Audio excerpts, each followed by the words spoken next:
The new 1 minute manager, Ken Blanchard and Spencer Johnson, hindiaudiobook.com। प्रतीक।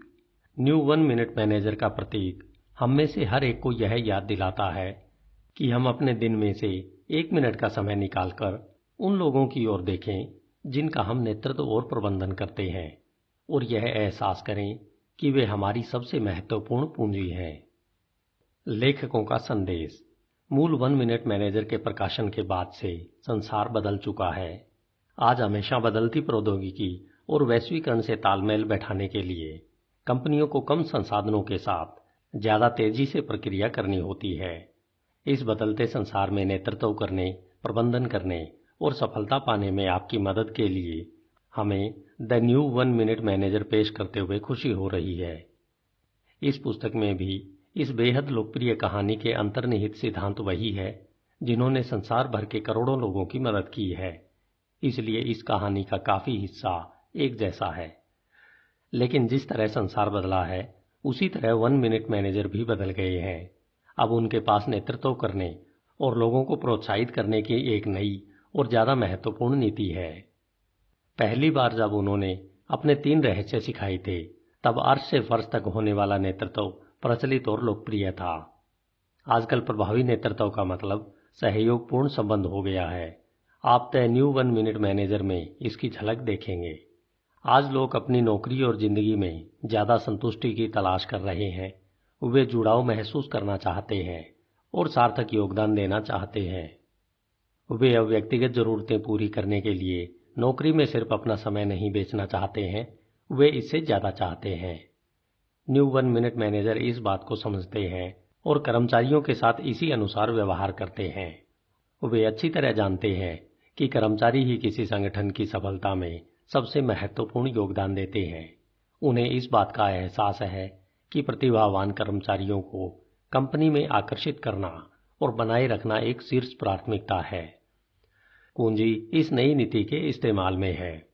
जैसा कि प्राचीन दार्शनिक कन्फ्यूशियन की सलाह है, ज्ञान का सार यह है कि इसे पाने के बाद इसका इस्तेमाल करें। हमें यकीन है कि आप द न्यू 1 मिनट मैनेजर में दिए गए तीनों रहस्यों का इस्तेमाल करेंगे और अपने बदलते हुए संसार में सफल हो जाएंगे, न सिर्फ ऑफिस में सहकर्मियों और सहयोगियों के साथ बल्कि अपने परिवार वालों और मित्रों के साथ भी। अगर आप ऐसा करते हैं तो हमें विश्वास है कि आप और आपके साथ काम करने तथा रहने वाले लोग ज्यादा स्वस्थ, ज्यादा खुश और ज्यादा उत्पादक जीवन का आनंद लेंगे। Ken Blanchard and Spencer Johnson. The new 1 minute manager, hindiaudiobook.com। खोज। एक बार एक प्रतिभाशाली युवक एक खास किस्म के मैनेजर की तलाश कर रहा था जो आज के बदलते हुए संसार में नेतृत्व और प्रबंधन कर सके। उसे एक ऐसे मैनेजर की तलाश थी जो लोगों को अपने कामकाज और जीवन में संतुलन लाने के लिए प्रोत्साहित करता हो, ताकि दोनों ही ज्यादा सार्थक और आनंददायक बन जाएं। वह ऐसे मैनेजर के अधीन काम करना चाहता था और बाद में ऐसा ही मैनेजर बनना चाहता था। अपनी तलाश में वह कई वर्षों तक संसार के दूर दराज के कोनों तक गया। वह छोटे कस्बों में गया और वह शक्तिशाली देशों की राजधानियों में गया। उसने कई मैनेजरों से बात की जो तेजी से बदलते संसार से जूझने की कोशिश कर रहे थे। एग्जीक्यूटिव्स और उद्यमी, सरकारी अधिकारी और सैनिक, विश्वविद्यालय के प्रेसिडेंट और फाउंडेशन के संचालक, दुकानों और स्टोर्स, रेस्तराओं, बैंकों और होटलों के मैनेजर, स्त्री और पुरुष, युवा और वृद्ध। वह हर तरह के ऑफिस में गया था, बड़े और छोटे, वैभवपूर्ण और सादगीपूर्ण, खिड़कियों वाले और बिना खिड़कियों वाले।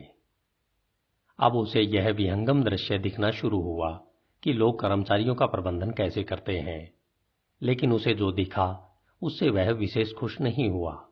उसने कई सख्त मैनेजर देखे जिनकी कंपनियां तो जीत रही थी, लेकिन वहां काम करने वाले कर्मचारी हार रहे थे। कुछ लोग सोचते थे कि वे अच्छे मैनेजर हैं, ज्यादातर लोग इसके विपरीत सोचते थे। जब वह युवक इन सख्त मैनेजरों में से प्रत्येक के ऑफिस में बैठा तो उसने पूछा, आप खुद को किस तरह का मैनेजर कहेंगे? उनके जवाबों में बस थोड़ा सा ही अंतर होता था। मैं मुनाफा पसंद मैनेजर हूं, मैं किसी भी स्थिति पर हावी हो जाता हूं, उसे बताया गया। सख्त, यथार्थवादी, मुनाफे की मानसिकता वाला। उन्होंने कहा कि उन्होंने हमेशा इसी तरह से प्रबंधन किया था और उन्हें अपनी शैली बदलने का कोई कारण नजर नहीं आता था। उसने उनकी आवाजों में गर्व की खनक सुनी और परिणामों में उनकी रुचि देखी। युवक कई भले मैनेजरों से भी मिला जिनके कर्मचारी जीत रहे थे जबकि उनकी कंपनियां हारती नजर आ रही थी। उनके कई कर्मचारियों का विचार था कि वे अच्छे मैनेजर हैं। उन मैनेजरों के ऊपर बैठे वरिष्ठ अधिकारियों को इस बारे में शंका थी। जब युवक ने बैठकर इन भले लोगों से वही सवाल पूछा तो उसे इस तरह के जवाब मिले। मैं सबको साथ लेकर चलने वाला मैनेजर हूं, समर्थनकारी, दूसरों का ध्यान रखने वाला, मानवतावादी। उन्होंने यह भी कहा कि वे हमेशा इसी तरह से प्रबंधन करते थे और उन्हें अपनी शैली बदलने का कोई कारण नजर नहीं आता। उसने उनकी आवाजों में गर्व की खनक सुनी और लोगों में उनकी रुचि देखी, लेकिन वह विचलित था। ऐसा लगता था मानो संसार के ज्यादातर मैनेजर अब भी उसी तरह से प्रबंधन कर रहे थे जैसा वे हमेशा से करते आए थे, और मूलतः उनकी रुचि या तो परिणामों में थी या फिर कर्मचारियों में। जो मैनेजर परिणामों में रुचि लेते थे उन पर अक्सर तानाशाह का लेबल लगा दिया जाता था, जबकि कर्मचारियों में रुचि रखने वाले मैनेजरों पर अक्सर प्रजातांत्रिक का लेबल लगाया जाता था। युवक ने सोचा कि ये दोनों ही, सख्त तानाशाह और भले प्रजातांत्रिक, सिर्फ आंशिक रूप से प्रभावी थे। उसने सोचा यह तो आधे मैनेजर होने जैसा है। वह थका और हताश घर लौटा। उसने अपनी तलाश काफी समय पहले ही छोड़ दी थी, लेकिन उसे एक बहुत बड़ा लाभ हुआ। वह सटीकता से जानता था कि वह किसकी तलाश कर रहा था। उसने सोचा इस बदलते युग में सबसे प्रभावी मैनेजरों को खुद का और अपने साथ काम करने वाले लोगों का इस तरह प्रबंधन करना चाहिए ताकि उनके रहने से कर्मचारियों और कंपनी दोनों को ही लाभ हो। युवक ने प्रभावी मैनेजर की तलाश हर जगह की थी, लेकिन उसे ऐसे मैनेजर इक्के दुक्के ही मिले। जो मिले वे उसे अपने रहस्य नहीं बताना चाहते थे। वह सोचने लगा कि वह जिस किस्म के मैनेजर की तलाश कर रहा है वह उसे शायद कभी नहीं मिलेगा। लेकिन तभी उसे एक खास मैनेजर के अद्भुत किस्से सुनाई दिए जो पास वाले शहर में ही रहते थे। उसने सुना कि कर्मचारी इस मैनेजर के साथ काम करना पसंद करते थे और वे मिलकर बेहतर परिणाम भी देते थे। उसने यह भी सुना कि जब लोग उस मैनेजर के सिद्धांतों को अपनी निजी जिंदगी में उतारते थे तब भी उन्हें बेहतरीन परिणाम मिलते थे।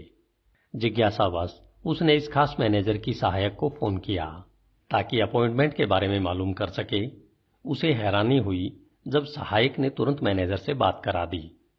युवक ने पूछा कि वह उनसे कब मिल सकता है, जिस पर मैनेजर ने कहा सप्ताह में कोई भी दिन अच्छा है, बस बुधवार सुबह को छोड़ दें, समय आप खुद चुन लें। युवक चकरा गया। भला ऐसा कौन सा मैनेजर होगा जिसके पास इतना सारा खाली समय मौजूद हो सकता है, लेकिन वह मंत्रमुग्ध भी था, इसलिए वह उनसे मिलने चल दिया। पहले बुनियादी बातें। जब युवक मैनेजर के ऑफिस में पहुंचा तो उसने पाया कि मैनेजर खिड़की से बाहर देख रहे थे। मैनेजर ने मुड़कर उसे बैठने के लिए आमंत्रित किया। मैं आपके लिए क्या कर सकता हूं? मैंने आपके बारे में बेहतरीन बातें सुनी है। मैं आपकी प्रबंधन शैली के बारे में ज्यादा जानना चाहता हूं। देखिए, इस संसार में जो परिवर्तन हो रहे हैं उन सब से निपटने के लिए हम अपनी आजमाई हुई विधियों का इस्तेमाल नए तरीके से कर रहे हैं, लेकिन इस बारे में हम बाद में बातें करेंगे। आइए बुनियादी बातों से बात शुरू करते हैं। हमारे संगठन में पहले अर्श से फर्श की प्रबंधन शैली थी जो अपने युग में कारगर थी, लेकिन आज यह शैली बहुत ज्यादा धीमी हो गई है। यह कर्मचारियों को प्रेरित नहीं करती है और उनका दम घोंट देती है। ग्राहक ज्यादा तेज सेवा और बेहतर सामान की मांग करते हैं, इसलिए हमें इस बात की जरूरत है कि हर कर्मचारी अपनी योग्यता के अनुरूप भरकस योगदान दे। हमारा मानना है कि दिमाग सिर्फ एग्जीक्यूटिव ऑफिस के लोगों के पास ही नहीं होता, यह पूरे संगठन के सभी कर्मचारियों के पास होता है। क्योंकि गति अब सफलता की शर्त बन चुकी है, इसलिए सहयोगी बनकर नेतृत्व करना पुरानी आदेश और नियंत्रण प्रणाली से कहीं ज्यादा कारगर होता है। आप सहयोगी बनकर नेतृत्व कैसे करते हैं? मैं सप्ताह में एक बार बुधवार की सुबह अपनी टीम से मिलता हूं, इसलिए मैं उस वक्त आपसे नहीं मिल सकता था। उन बैठकों में हमारे समूह की समीक्षा और विश्लेषण सुनता हूं कि उन्होंने पिछले सप्ताह क्या किया था, उन्हें क्या समस्याएं आई, क्या हासिल करना बाकी है। साथ ही वे मुझे काम करने की अपनी योजनाएं और रणनीतियां भी बताते हैं। क्या उन बैठकों में लिए गए निर्णय आप और आपकी टीम दोनों पर बाध्यकारी हैं? हाँ, बैठक का उद्देश्य यह है कि कर्मचारियों को भविष्य में जो करना है उसके बारे में महत्वपूर्ण निर्णय लेने में वे सहभागी बने। युवक ने पूछा, यानी आप सहभागी प्रबंधक हैं, है ना? दरअसल नहीं, मैं कर्मचारियों को आगे बढ़ाने में यकीन करता हूं, लेकिन दूसरों के निर्णय लेते वक्त सहभागी नहीं बनता। तो फिर आपकी बैठकों का उद्देश्य क्या है? मैंने अभी अभी आपको बताया तो था। युवक असहज महसूस करने लगा और उसने सोचा, काश उसने वह गलती न की होती। मैनेजर ने ठहर कर सांस ली। हम यहां परिणाम पाने के लिए हैं। हर एक की अनूठी योग्यताओं से फायदा उठाकर हम बहुत ज्यादा उत्पादक बन जाते हैं। ओह, यानी आप कर्मचारी केंद्रित कम, परिणाम केंद्रित अधिक हैं। मैनेजर खड़े होकर चहलकदमी करने लगे। यदि कोई मैनेजर ज्यादा जल्दी सफल होना चाहता है तो उसे परिणाम केंद्रित और कर्मचारी केंद्रित दोनों ही होना चाहिए। परिणाम हमें कर्मचारियों के जरिए नहीं मिलेंगे तो भला कैसे मिलेंगे? इसलिए मैं कर्मचारियों और परिणामों दोनों की परवाह करता हूं, क्योंकि वे साथ साथ चलते हैं। इसकी ओर देखें। मैनेजर ने अपने कंप्यूटर की तरफ इशारा किया। मैंने इसे अपना स्क्रीन सेवर बना लिया है ताकि मुझे यह व्यवहारिक सत्य याद रहे। जो लोग खुद के बारे में अच्छा महसूस करते हैं वे अच्छे परिणाम देते हैं। जब युवक ने स्क्रीन की ओर देखा तो मैनेजर ने कहा, अपने बारे में सोचें। आप कब सबसे अच्छी तरह काम करते हैं? क्या तब जब आप खुद के बारे में अच्छा महसूस करते हैं, या तब जब आप अच्छा महसूस नहीं करते हैं? युवक ने सिर हिलाया और स्पष्ट संदेश का जवाब स्पष्टता से दिया। मैं ज्यादा अच्छा प्रदर्शन तब करता हूं जब मैं खुद के बारे में अच्छा महसूस कर रहा होता हूं। बिल्कुल, और हर व्यक्ति के साथ ऐसा ही होता है। आगंतुक ने कहा, तो कर्मचारियों को खुद के बारे में अच्छा महसूस कराना उत्पादकता की कुंजी है। हाँ, लेकिन याद रहे, उत्पादकता सिर्फ काम की मात्रा नहीं है, यह उससे बढ़कर है। यह गुणवत्ता के बारे में भी है। वे खिड़की के करीब जाकर बोले, उस ओर देखो। जब युवक खिड़की के पास पहुंचा तो मैनेजर ने नीचे एक रेस्तरां की तरफ इशारा किया। क्या आपको दिख रहा है कि उस रेस्तरां में कितने सारे ग्राहक हैं?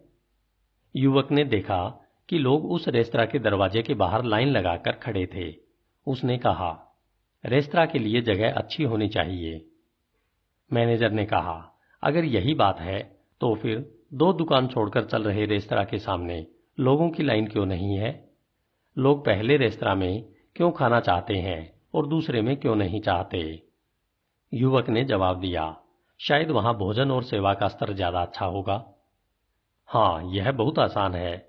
लोगों को गुणवत्तापूर्ण प्रोडक्ट और मनचाही सेवा दिए बिना आप लंबे समय तक कारोबार नहीं कर सकते। स्पष्ट बिंदु को चूकना आसान है। इन सफल परिणामों को हासिल करने का सबसे अच्छा तरीका कर्मचारियों के जरिए है। सर्वश्रेष्ठ रेस्तराओं के कर्मचारी ही उन्हें सफल बनाते हैं। इससे युवक की रुचि पैदा हो गई। जब वे दोबारा बैठे तो उसने कहा, आपने अभी अभी बताया है कि आप सहभागी मैनेजर नहीं हैं, तो आप अपना वर्णन किस तरह करेंगे? लोग मुझे न्यू 1 मिनट मैनेजर कहते हैं। लोग मुझे न्यू 1 मिनट मैनेजर कहते हैं। युवक के चेहरे पर हैरानी साफ दिख रही थी। क्या? मैनेजर हंसते हुए बोले, वे मुझे ऐसा इसलिए कहते हैं क्योंकि हम बहुत कम समय में बेहतरीन परिणाम पाने के नए तरीके खोजते रहते हैं। हालांकि युवक कई मैनेजरों से बात कर चुका था, लेकिन उसने पहले कभी किसी को इस तरह बोलते नहीं सुना था। इस पर विश्वास करना मुश्किल था। कोई ऐसा मैनेजर जो कम समय में अच्छे परिणाम पाता हो? युवक के चेहरे पर शंका के भाव देखकर मैनेजर ने कहा, आपको इस पर यकीन नहीं है, है ना? यकीन तो छोड़िए, मेरे लिए तो यह कल्पना करना भी मुश्किल है। मैनेजर ने हंसते हुए कहा, देखिए, अगर आप वाकई जानना चाहते हैं कि मैं किस किस्म का मैनेजर हूं, तो आप हमारी टीम के कुछ लोगों से बात क्यों नहीं कर लेते हैं? मैनेजर अपने कंप्यूटर की ओर मुड़े और एक लिस्ट प्रिंट करके युवक को थमा दी। ये उन 6 लोगों के नाम, पदनाम और फोन नंबर है जो मेरे ठीक नीचे काम करते हैं। युवक ने पूछा, मुझे इनमें से किससे बात करनी चाहिए? यह आपका निर्णय है, कोई भी नाम चुन लें, किसी भी एक से बात कर लें या सबसे बात कर लें। देखिए, मेरा मतलब था मुझे किससे शुरू करना चाहिए। जैसा मैंने पहले बताया था, मैं दूसरे लोगों के लिए निर्णय नहीं लेता हूं। मैनेजर ने दृढ़ता से कहा, अपने निर्णय स्वयं लें। फिर वे खामोश रहे और ऐसा लगा जैसे वे काफी लंबे समय तक खामोश रहे हों। युवक परेशानी महसूस करने लगा और सोचने लगा कि काश उसने मैनेजर से अपने लिए वह निर्णय लेने को न कहा होता जो वह खुद ले सकता था। मैनेजर उठकर आंगतुक को दरवाजे तक लेकर गए। आप कर्मचारियों का नेतृत्व और प्रबंधन करने के बारे में जानना चाहते हैं और मैं इसकी प्रशंसा करता हूं। उन्होंने आगे कहा, अगर हमारी टीम के लोगों से बात करने के बाद आपके मन में कोई सवाल हो तो आप दोबारा मुझसे मिलने आ सकते हैं। दरअसल मैं आपको 1 मिनट मैनेजर का सिद्धांत तोहफे में देना चाहता हूं। किसी ने कभी मुझे यह दिया था और इससे बहुत फर्क पड़ा। जब आप इसे समझ लेंगे तो हो सकता है आपके मन में भी किसी दिन मैनेजर बनने की इच्छा जाग जाए। युवक ने कहा, आपको धन्यवाद। ऑफिस से निकलने पर वह युवक मैनेजर की सहयोगी कर्टनी के पास से गुजरा। वह बोली, आपके विचारशील हाव भाव से मैं समझ सकती हूं कि आपने अभी अभी हमारे मैनेजर का अनुभव किया है। युवक अब भी सब कुछ समझने की कोशिश कर रहा था, इसलिए वह बोला, मुझे लगता तो है। सहयोगी ने पूछा, क्या मैं आपकी कोई मदद कर सकती हूं? हाँ, उन्होंने मुझे लोगों की यह सूची दी है जिनसे मैं बात कर सकता हूं। सहयोगी ने सूची पर नजर डाली। इनमें से 3 लोग इस सप्ताह बाहर रहने वाले हैं, लेकिन टेरेसा ली, पॉल ट्रेनेल और जॉन लेवी आज यहां है। मैं उन्हें फोन कर दूंगी और उनसे आपकी मुलाकात तय कराने में मदद करूंगी। युवक ने कहा, मैं आपका आभारी रहूंगा। पहला रहस्य, 1 मिनट के लक्ष्य। जब युवक टेरेसा ली के ऑफिस में पहुंचा तो वे अपना चश्मा हटाकर मुस्कुराई। मैंने सुना है कि आप हमारे मैनेजर से मिल लिए हैं। वे काफी कमाल के इंसान हैं, है ना? वे ऐसे ही लगते हैं। क्या उन्होंने आपको सलाह दी थी कि आप हमसे मिलकर यह पता लगाएं कि वे किस तरह से प्रबंधन करते हैं? निश्चित रूप से, टेरेसा ने कहा, यह आश्चर्यजनक है कि यह तरीका कितनी अच्छी तरह काम करता है।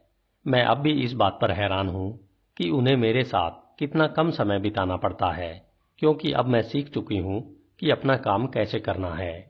क्या यह सच है? यकीन माने, यह सच है। मैं अब उनसे शायद ही कभी मिल पाती हूं। युवक ने पूछा, आपका मतलब है आपको उनसे कोई मदद नहीं मिलती? उतनी नहीं जितनी शुरुआत में मिलती थी। वैसे किसी नए काम या जिम्मेदारी की शुरुआत में वे मेरे साथ काफी समय रहते हैं, तब वे और मैं हमारे 1 मिनट के लक्ष्य बनाते हैं। 1 मिनट के लक्ष्य, वे क्या है? टेरेसा ने कहा, यह 1 मिनट मैनेजमेंट के 3 रहस्यों में पहला रहस्य है। 3 रहस्य? युवक ने पूछा और वह ज्यादा जानने के लिए आतुर था। हाँ, टेरेसा ने कहा, 1 मिनट के लक्ष्य तय करना 1 मिनट मैनेजमेंट की शुरुआत है। देखिए, ज्यादातर कंपनियों में यह होता है कि जब आप कर्मचारियों से पूछते हैं कि वे क्या करते हैं और फिर उनके बॉस से पूछते हैं तो प्राय आपको 2 अलग-अलग जवाब मिलते हैं। वास्तव में मैंने जिन कुछ कंपनियों में काम किया है वहां यह होता था कि मैं जिन चीजों को मेरे काम की जिम्मेदारियां मानती थी और जिन चीजों को मेरा बॉस मेरी जिम्मेदारियां मानता था, उनमें कोई संबंध बस संयोगवश ही होता था। फिर मैं कोई ऐसी चीज न करने के लिए मुश्किल में फंस जाती थी जिसे मैं अपने काम का हिस्सा मानती भी नहीं थी। युवक ने पूछा, क्या यहां ऐसा कभी होता है? नहीं, टेरेसा ने जवाब दिया, ऐसा यहां नहीं होता। हमारे मैनेजर हमारे साथ बैठकर यह स्पष्ट कर देते हैं कि हमारी जिम्मेदारियां क्या है और हमें किन चीजों के लिए जवाबदेह ठहराया जाएगा। लेकिन वे ऐसा करते कैसे हैं? युवक जानना चाहता था। टेरेसा ने मुस्कुराकर कहा, पहले से ज्यादा कार्यकुशलता के साथ। वास्तव में आजकल मैं उन्हें न्यू 1 मिनट मैनेजर कहती हूँ, क्योंकि वे नए तरीकों से चीजें कर रहे हैं जो अब और भी ज्यादा कारगर है। वह कैसे? उसने समझाया। मिसाल के तौर पर वे हमारे लक्ष्य तय नहीं करते हैं, इसके बजाय वे हमारी राय तथा विचार सुनते हैं और हमारे लक्ष्य तय करने के लिए हमारे साथ साथ काम करते हैं। जब हम सबसे महत्वपूर्ण लक्ष्यों के बारे में सहमत हो जाते हैं तो हर लक्ष्य का वर्णन एक पेज पर किया जाता है। उन्हें ऐसा लगता है कि किसी लक्ष्य और इसे प्राप्त करने के समय क्या करना है और कब तक करना है को व्यक्त करने में 1 या 2 पैराग्राफ से ज्यादा नहीं लगना चाहिए। ऐसा इसलिए ताकि इसे लगभग 1 मिनट में ही पढ़ा जा सके और इसकी समीक्षा की जा सके। एक बार जब हम लक्ष्यों को संक्षेप में लिख लेते हैं तो उन्हें बार बार देखना आसान होता है और महत्वपूर्ण लक्ष्यों पर केंद्रित रहना भी आसान होता है। अंततः मैं अपने लक्ष्य उन्हें ईमेल कर देती हूँ और उनकी प्रति अपने पास रखती हूँ ताकि हर चीज स्पष्ट रहे और हम दोनों ही समय समय पर मेरी प्रगति की जांच कर सकें। अगर हर लक्ष्य के लिए 1 पेज का वर्णन होता है तो क्या हर कर्मचारी के लिए बहुत से पेज नहीं हो जाते हैं? नहीं, दरअसल ऐसा नहीं होता। हम 80-20 के नियम पर चलते हैं, यानी आपके 80% सचमुच महत्वपूर्ण परिणाम आपके 20% लक्ष्यों से मिलेंगे। इसलिए हम सिर्फ उन 20% लक्ष्यों के लिए ही 1 मिनट के लक्ष्य तय करते हैं, यानी हमारी जिम्मेदारी के मुख्य क्षेत्र शायद 3 से 5 लक्ष्य है। जाहिर है, अगर कोई खास प्रोजेक्ट आ जाता है तो हम 1 मिनट के खास लक्ष्य तय कर लेते हैं। उसने आगे कहा, चूंकि हर लक्ष्य को लगभग 1 मिनट में पढ़ा जा सकता है, इसलिए हमें कभी कभार समय निकालने के लिए प्रोत्साहित किया जाता है ताकि हम देखें कि हम क्या कर रहे हैं और यह भी देखें कि क्या हमारा काम हमारे लक्ष्य से मेल खाता है। यदि यह मेल नहीं खाता है तो हमें अपने कामों में बदलाव करना होता है। इससे हमें ज्यादा जल्दी सफल होने में मदद मिलती है। युवक ने कहा, तो आप देखती हैं कि क्या आप अपेक्षित काम कर रही हैं या नहीं। आप अपने मैनेजर का इंतजार नहीं करती हैं कि वह आपको यह बात बताए। हाँ, तो एक तरह से आप अपना प्रबंधन खुद करती हैं। बिल्कुल, टेरेसा ने सिर हिलाकर कहा। उसने आगे कहा, और यह ज्यादा आसान है क्योंकि हम जानते हैं कि हमारा काम क्या है। हमारा मैनेजर यह सुनिश्चित करता है कि हम यह जान लें कि अच्छा प्रदर्शन कैसा दिखता है, क्योंकि वे हमें यह दिखा देते हैं। दूसरे शब्दों में, अपेक्षाएं हम दोनों के सामने ही स्पष्ट होती हैं। हम में से कई दूर रहकर भी काम करते हैं, इसलिए हमारे मैनेजर हमेशा आमने सामने नहीं दिखा पाते हैं कि हमारा प्रदर्शन कैसा होना चाहिए, लेकिन वे दूसरे तरीकों से ऐसा कर देते हैं। क्या आप मुझे कोई उदाहरण दे सकती हैं? बिल्कुल, टेरेसा ने कहा। मेरा एक लक्ष्य यह था कि मैं किसी समस्या को पहचानूं और कोई ऐसा समाधान सोचूं जिस पर अमल करने से स्थिति सही हो जाए। शुरुआत में जब मैंने यहां काम करना शुरू किया था तो मैं यात्रा कर रही थी। वहां मुझे एक समस्या नजर आई जिसे सुलझाना जरूरी था, लेकिन मुझे समझ में नहीं आ रहा था कि इसे किस तरह सुलझाया जाए। इसलिए मैंने उन्हें फोन किया। जब उन्होंने फोन का जवाब दिया तो मैंने कहा, मेरे सामने एक समस्या है। इससे पहले कि मैं और कुछ कह पाऊं, वे बोले, अच्छी बात है, उसे सुलझाने के लिए ही तो तुम्हें काम पर रखा गया है। इसके बाद फोन के दूसरे छोर पर खामोशी छा गई। मैं नहीं जानती थी कि मैं क्या कहूं। अंततः मैं जैसे तैसे बोली कि लेकिन मैं नहीं जानती कि इस समस्या को कैसे सुलझाना है। उन्होंने कहा कि टेरेसा, भविष्य के लिए तुम्हारा एक लक्ष्य समस्याओं को खुद पहचानना और सुलझाना है, लेकिन चूंकि तुम नई हो इसलिए हम बात कर लेते हैं। अच्छा, तो अब बताओ कि समस्या क्या है। इसके बाद मैंने समस्या को यथासंभव स्पष्ट अंदाज में बताने की कोशिश की, लेकिन मैं घबरा रही थी और रक्षात्मक थी, इसलिए मैं ठीक से बता नहीं पा रही थी। मेरे मैनेजर ने मुझे आरामदेह बताते हुए नरमी से कहा कि बस मुझे इतना बता दो कि लोग क्या कर रहे हैं या क्या नहीं कर रहे हैं जिससे समस्या उत्पन्न हो रही है। यह सुनने के बाद मेरा ध्यान खुद पर से हट गया और मैं असली समस्या के बारे में सोच पाई। फिर मैंने समस्या का वर्णन उस तरह कर दिया जैसा उन्होंने कहा था। वे बोले कि तुम्हारा वर्णन अच्छा है टेरेसा, अब मुझे बताओ कि तुम क्या चाहती हो कि यह किस तरह हो। मैंने कहा, मैं नहीं जानती, उन्होंने जवाब दिया। तो फिर मुझे तब दोबारा फोन करना जब तुम जान जाओ। मैं कुछ पलों के लिए हैरानी से जम गई थी। मैं नहीं जानती थी कि क्या कहूं। दयालुता दिखाते हुए उन्होंने खामोशी तोड़ दी। उन्होंने कहा कि अगर तुम मुझे यह नहीं बता सकती कि तुम क्या होते देखना चाहोगी तो तुम्हारे पास कोई समस्या नहीं है। तुम तो बस शिकायत कर रही हो। समस्या का अस्तित्व तभी होता है जब वास्तविकता और मनचाही स्थिति के बीच फर्क होता है।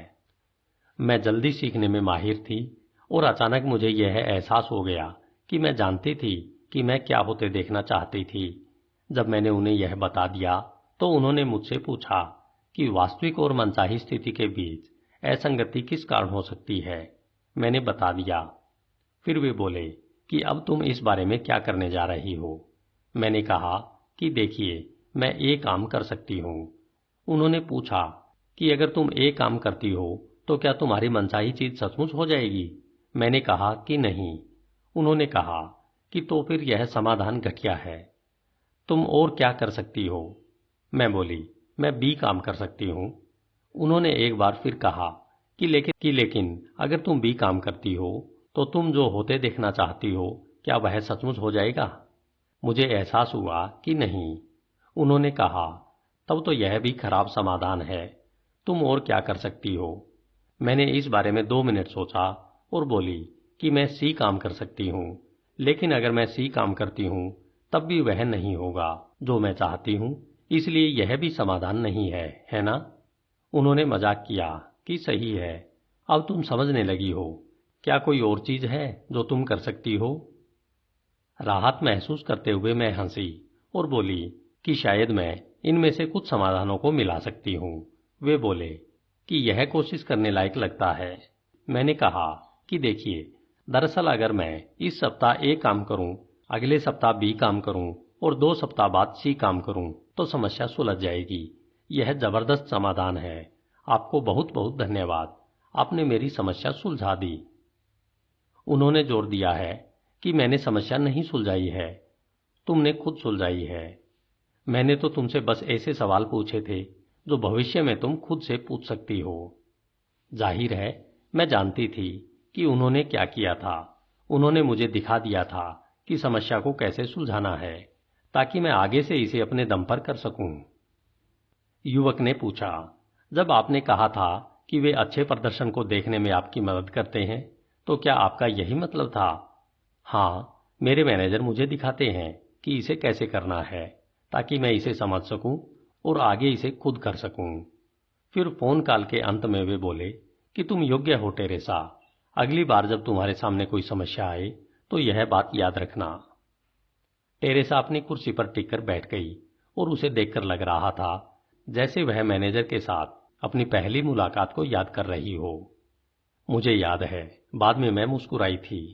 मुझे इस बात का एहसास था कि वे ऐसा इसलिए कर रहे थे ताकि उन्हें भविष्य में मेरे साथ इतना ज्यादा समय न बिताना पड़े। ऐसा इसलिए है क्योंकि आप अपनी समस्याएं बेहतर ढंग से सुलझाना खुद सीख सकती थी। हाँ, वे चाहते हैं कि हमारी टीम का हर सदस्य अपने काम बेहतर और ज्यादा जल्दी करके खुशी पाए। युवक ने पल भर के लिए सोचा और कहा, जब टीम के ज्यादातर लोग अपने दम पर काम करने में सक्षम होंगे तो मैं समझ सकता हूं कि इससे संगठन ज्यादा प्रतिक्रियाशील कैसे बनेगा। आपको बुरा तो नहीं लगेगा अगर मैं अब तक सीखी गई बातों को संक्षेप में लिख लूं। टेरेसा ने प्रतिक्रिया की। मैं सोचती हूं कि यह एक अच्छा विचार है। युवक ने लिखा, 1 मिनट के लक्ष्य अच्छी तरह काम करते हैं जब आप पहला लिखकर लक्ष्य बनाते हैं और उनका संक्षिप्त तथा स्पष्ट विवरण लिखते हैं, कर्मचारियों के सामने प्रदर्शित कर देते हैं कि अच्छा प्रदर्शन कैसा दिखता है। दूसरा, कर्मचारियों से कहते हैं कि वे अपने हर लक्ष्य को तारीख सहित एक पेज पर लिख लें। तीसरा, कर्मचारियों से हर दिन उनके सबसे महत्वपूर्ण लक्ष्यों की समीक्षा करने को कहते हैं, जिसे करने में सिर्फ चंद मिनट लगते हैं। चौथा, कर्मचारियों को प्रोत्साहित करते हैं कि वे 1 मिनट समय लगाकर देखें कि वे क्या कर रहे हैं और फिर यह भी देखें कि क्या उनका व्यवहार उनके लक्ष्यों से मेल खाता है। पांचवा, अगर यह मेल नहीं खाता है तो जो वे कर रहे हैं उसके बारे में उन्हें दोबारा सोचने के लिए प्रोत्साहित करें ताकि वे अपने लक्ष्यों तक ज्यादा जल्दी पहुंच सकें। युवक ने टेरेसा को अपना सार दिखाया। वह बोली, वाह, आप बहुत तेज सीखते हैं। धन्यवाद, उसने कहा और अपने बारे में अच्छा महसूस किया। अगर 1 मिनट के लक्ष्य तय करना 1 मिनट मैनेजर बनने का पहला रहस्य है, तो क्या मैं पूछ सकता हूं कि बाकी के 2 लक्ष्य क्या हैं? टेरेसा मुस्कुराई और अपनी घड़ी देखकर बोली, आप पॉल ट्रेनेल से क्यों नहीं पूछते? मेरे बाद आपको उनसे मिलने जाना है ना? वह इस बात से प्रभावित हुआ कि टेरेसा पहले से ही उसका कार्यक्रम जानती है। वह उससे हाथ मिलाने के लिए उठा और बोला, हाँ, और समय देने के लिए आपका बहुत बहुत धन्यवाद। आपका स्वागत है। समय एक ऐसी चीज है जो अब मेरे पास बहुत ज्यादा है, जैसा आप शायद कह सकते हैं। मैं खुद न्यू 1 मिनट मैनेजर बनती जा रही हूं। आपका मतलब है कि आप गौर करती हैं कि क्या बदल रहा है और फिर 3 रहस्यों को लागू करने के नए तरीकों की कोशिश करती हैं। हाँ, परिवर्तन के हिसाब से ढलना मेरा एक मुख्य लक्ष्य है। धन्यवाद। HindiAudiobook.com। दूसरा रहस्य, 1 मिनट की तारीफ। जब युवक टेरेसा के ऑफिस से निकला तो वह सुनी हुई बातों की सादगी से दंग रह गया। उसने सोचा, इसमें समझदारी लगती है। आखिर आप तब तक प्रभावी मैनेजर कैसे बन सकते हैं जब तक कि आप और आपकी टीम लक्ष्यों के बारे में स्पष्ट न हो, जब तक कि इसे यही न पता हो कि अच्छा प्रदर्शन कैसा दिखता है। जब वह पॉल ट्रेनल के ऑफिस में पहुंचा तो उसे इतने युवा व्यक्ति को देखकर हैरानी हुई। पॉल की उम्र 30 वर्ष के करीब दिख रही थी। तो आप मैनेजर से मिल चुके हैं? वे कमाल के इंसान हैं, है ना? युवक को अब तक मैनेजर के बारे में कमाल का इंसान सुनने की आदत पड़ चुकी थी। मुझे भी लगता है।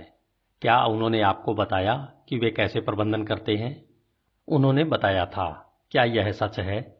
युवक ने पूछा और सोचा कि क्या उसे टेरेसा से भिन्न जवाब मिलेगा। बिल्कुल सच है। मैं जिस आखिरी कंपनी में काम करता था, वहां पर मेरे बॉस माइक्रो मैनेजर थे, यानी हर छोटी छोटी बात की निगरानी करते थे। लेकिन हमारे नए 1 मिनट मैनेजर उस शैली में यकीन नहीं करते। आपका मतलब है आपको उनसे मदद नहीं मिलती? उतनी नहीं जितनी तब मिलती थी जब मैं शुरुआत में सीख रहा था। अब उन्हें मुझ पर ज्यादा भरोसा है। लेकिन किसी नए प्रोजेक्ट या जिम्मेदारी की शुरुआत में वे मेरे साथ काफी समय बिताते हैं। हाँ, मैंने अभी अभी 1 मिनट के लक्ष्य तय करने के बारे में सीखा है, युवक ने बीच में कहा। दरअसल मैं 1 मिनट के लक्ष्य के बारे में नहीं सोच रहा था। मैं तो 1 मिनट की प्रशंसाओं का जिक्र कर रहा था। 1 मिनट की प्रशंसाएं? क्या यह दूसरा रहस्य है? हाँ, वास्तव में जब मैंने यहां पहल काम शुरू किया तो मेरे मैनेजर ने मेरे सामने बिल्कुल स्पष्ट कर दिया कि वे क्या करने वाले थे। वह क्या?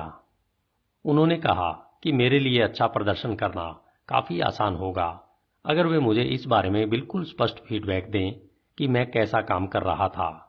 उन्होंने कहा कि इससे मुझे सफल होने में मदद मिलेगी, कि मुझ में काबिलियत थी और वे मुझे संगठन में बनाए रखना चाहते थे। वे यह भी चाहते थे कि मैं अपने काम का आनंद लूं और संगठन की बहुत मदद करूं। फिर उन्होंने कहा कि जब मैं अच्छा प्रदर्शन करूंगा और जब मैं अच्छा प्रदर्शन नहीं करूंगा तो वे मुझे बहुत स्पष्ट शब्दों में बता देंगे। उन्होंने मुझे चेतावनी दी कि पहल यह हम दोनों के लिए बहुत सुकून देने वाला नहीं होगा। क्यों? क्योंकि जैसा उन्होंने मुझे तब बताया था, ज्यादातर मैनेजर इस तरह से प्रबंधन नहीं करते हैं। उन्होंने मुझे आश्वस्त किया कि अगर अपने काम में सफल होना मेरे लिए महत्वपूर्ण था तो मुझे जल्दी ही एहसास हो जाएगा कि फीडबैक एक अमूल्य औजार है। क्या आप मुझे इस बात का कोई उदाहरण दे सकते हैं? निश्चित रूप से, पॉल ने जवाब दिया। जब मैंने यहां काम करना शुरू किया तो मैंने गौर किया कि जब मेरे मैनेजर और मैं अपने 1 मिनट के लक्ष्य तय कर लेते थे तो उसके बाद वे सतत संपर्क में रहते थे। वे ऐसा कैसे करते थे? 2 तरीकों से। पहला, वे मेरी गतिविधियां देखते थे। जब वे दूर होते थे तब भी वे विभिन्न आंकड़ों की जांच करते थे, जिनसे पता चलता था कि मैं कैसा प्रदर्शन कर रहा था। दूसरे, वे चाहते थे कि मैं अपनी प्रगति की रिपोर्ट उन्हें भेजूं। आपको इस बारे में कैसा महसूस होता था? पहल तो मैं बेचैन हो जाता था। फिर मुझे उनकी बात याद आई कि शुरुआत में वे मुझ पर नजर रखेंगे ताकि वे मुझे कोई चीज सही करते हुए पकड़ सकें। युवक ने पूछा, कोई चीज सही करते हुए पकड़ सकें? हाँ, हमारे यहाँ एक कहावत है जिसका पालन हर मैनेजर करता है। कर्मचारियों की पूरी संभावना तक पहुंचने में उनकी मदद करें, उन्हें कोई चीज सही करते हुए पकड़ें। युवक ने कभी नहीं सुना था कि कोई मैनेजर यह करता हो, हालांकि वह बहुत से मैनेजरों से मिल चुका था। पॉल ने आगे कहा, ज्यादातर संगठनों में मैनेजर अपना ज्यादातर समय कर्मचारियों को क्या करते पकड़ने में बिताते हैं। युवक जानकार अंदाज में मुस्कुराया और बोला, कोई चीज गलत करते हुए। सही, पॉल मुस्कुराए, बिल्कुल सही। यहां हम लोगों को सही करते हुए पकड़ते हैं और सकारात्मक बातों पर जोर देते हैं, खासतौर पर जब वे कोई नया काम शुरू करते हैं। युवक ने कुछ नोट्स लिए, फिर ऊपर देखा और पूछा, जब वे आपको कोई सही चीज करते हुए पकड़ लेते हैं तो क्या होता है? तब वे 1 मिनट की प्रशंसा करते हैं, पॉल ने आनंद के साथ कहा। इसका क्या मतलब है? युवक ने पूछा। जब वे गौर करते हैं कि आपने कोई चीज सही की है तो वे आपको सटीकता से बताते हैं कि आपने क्या सही किया है और वे इस बारे में कितना अच्छा महसूस करते हैं। वे बीच में एक पल के लिए ठहर जाते हैं ताकि आप भी इसे महसूस कर सकें। फिर वे अच्छा काम जारी रखने के लिए आपको प्रोत्साहित करते हैं और प्रशंसा को ज्यादा शक्तिशाली बनाते हैं। मेरे ख्याल से मैंने कभी नहीं सुना कि कोई मैनेजर यह करता हो, युवक ने कहा। इससे आपको काफी अच्छा महसूस होता होगा। इससे निश्चित रूप से अच्छा लगता है और कई कारणों से। सबसे पहले तो कोई चीज सही करने के तुरंत बाद ही मुझे प्रशंसा मिल जाती है। पॉल आगे की ओर झुके और गोपनीय अंदाज में बोले, मुझे वार्षिक प्रदर्शन समीक्षा का इंतजार नहीं करना पड़ता। आप मेरा मतलब समझ गए होंगे। हाँ, मैं समझ गया, युवक ने कहा। आपका प्रदर्शन कैसा है यह जानने के लिए इंतजार करना बहुत बुरा होता है। मैं सहमत हूं। दूसरे, चूंकि वे सटीकता से बताते हैं कि मैंने क्या सही किया, इसलिए मुझे पता चल जाता है कि वे जानते हैं कि मैं क्या कर रहा हूं और उनकी प्रशंसा सच्ची है। तीसरे, वे हमेशा एक जैसे रहते हैं। हमेशा एक जैसे? युवक ने पूछा। हाँ, वे मेरी तारीफ करते हैं जब मैं अपना काम अच्छी तरह करता हूं और इसका हकदार होता हूं, भले ही परिस्थितियां उनके लिए व्यक्तिगत तौर पर या यहां ऑफिस में अच्छी न हो। मैं जानता हूं कि वे दूसरी जगह हो रही चीजों को लेकर परेशान हो सकते हैं, लेकिन मैं जहां हूं वे वहीं पर प्रतिक्रिया करते हैं। वे वहां से प्रतिक्रिया नहीं करते जहां वे उस वक्त होते हैं। मैं सचमुच इसकी कद्र करता हूं। क्या इस सारी प्रशंसा में मैनेजर का बहुत समय नहीं लग जाता है? युवक ने पूछा। नहीं, याद है, आपके लंबे समय तक किसी की प्रशंसा करने से पहले ही वह व्यक्ति जान जाता है कि आप उसके प्रदर्शन पर करीबी निगाह रख रहे हैं। इसमें आमतौर पर 1 मिनट से कम समय लगता है, युवक ने कहा। इसलिए इसे 1 मिनट की प्रशंसा कहा जाता है। सही कहा। तो क्या वे हमेशा आपको कोई चीज सही करते हुए पकड़ने की कोशिश करते हैं? नहीं, जाहिर है नहीं, पॉल ने जवाब दिया। यह ज्यादातर शुरुआत में होता है, जब आप यहां काम करना शुरू करते हैं और जब आप कोई नया प्रोजेक्ट या जिम्मेदारी शुरू करते हैं।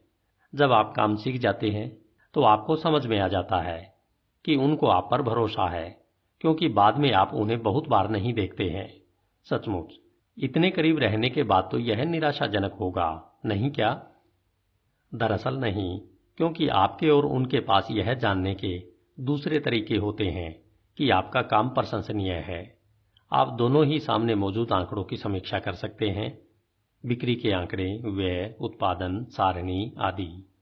पॉल ने आगे कहा, समय के साथ आप खुद को सही चीजें करते हुए पकड़ने लगते हैं। आप खुद की प्रशंसा करने लगते हैं। आप सोचते हैं कि मैनेजर दोबारा आपकी प्रशंसा कब करेंगे, जो वे कई बार करते हैं, और इससे उनकी गैर मौजूदगी में भी आप अपनी राह पर चलते रहते हैं। यह विलक्षण है। मैंने अपनी जिंदगी में किसी नौकरी में इतनी ज्यादा मेहनत कभी नहीं की या इसका इतना ज्यादा आनंद भी नहीं लिया। इसका कारण यह है, जब मुझे प्रशंसा मिलती है तो मैं जान जाता हूं कि मैंने इसे अर्जित किया है।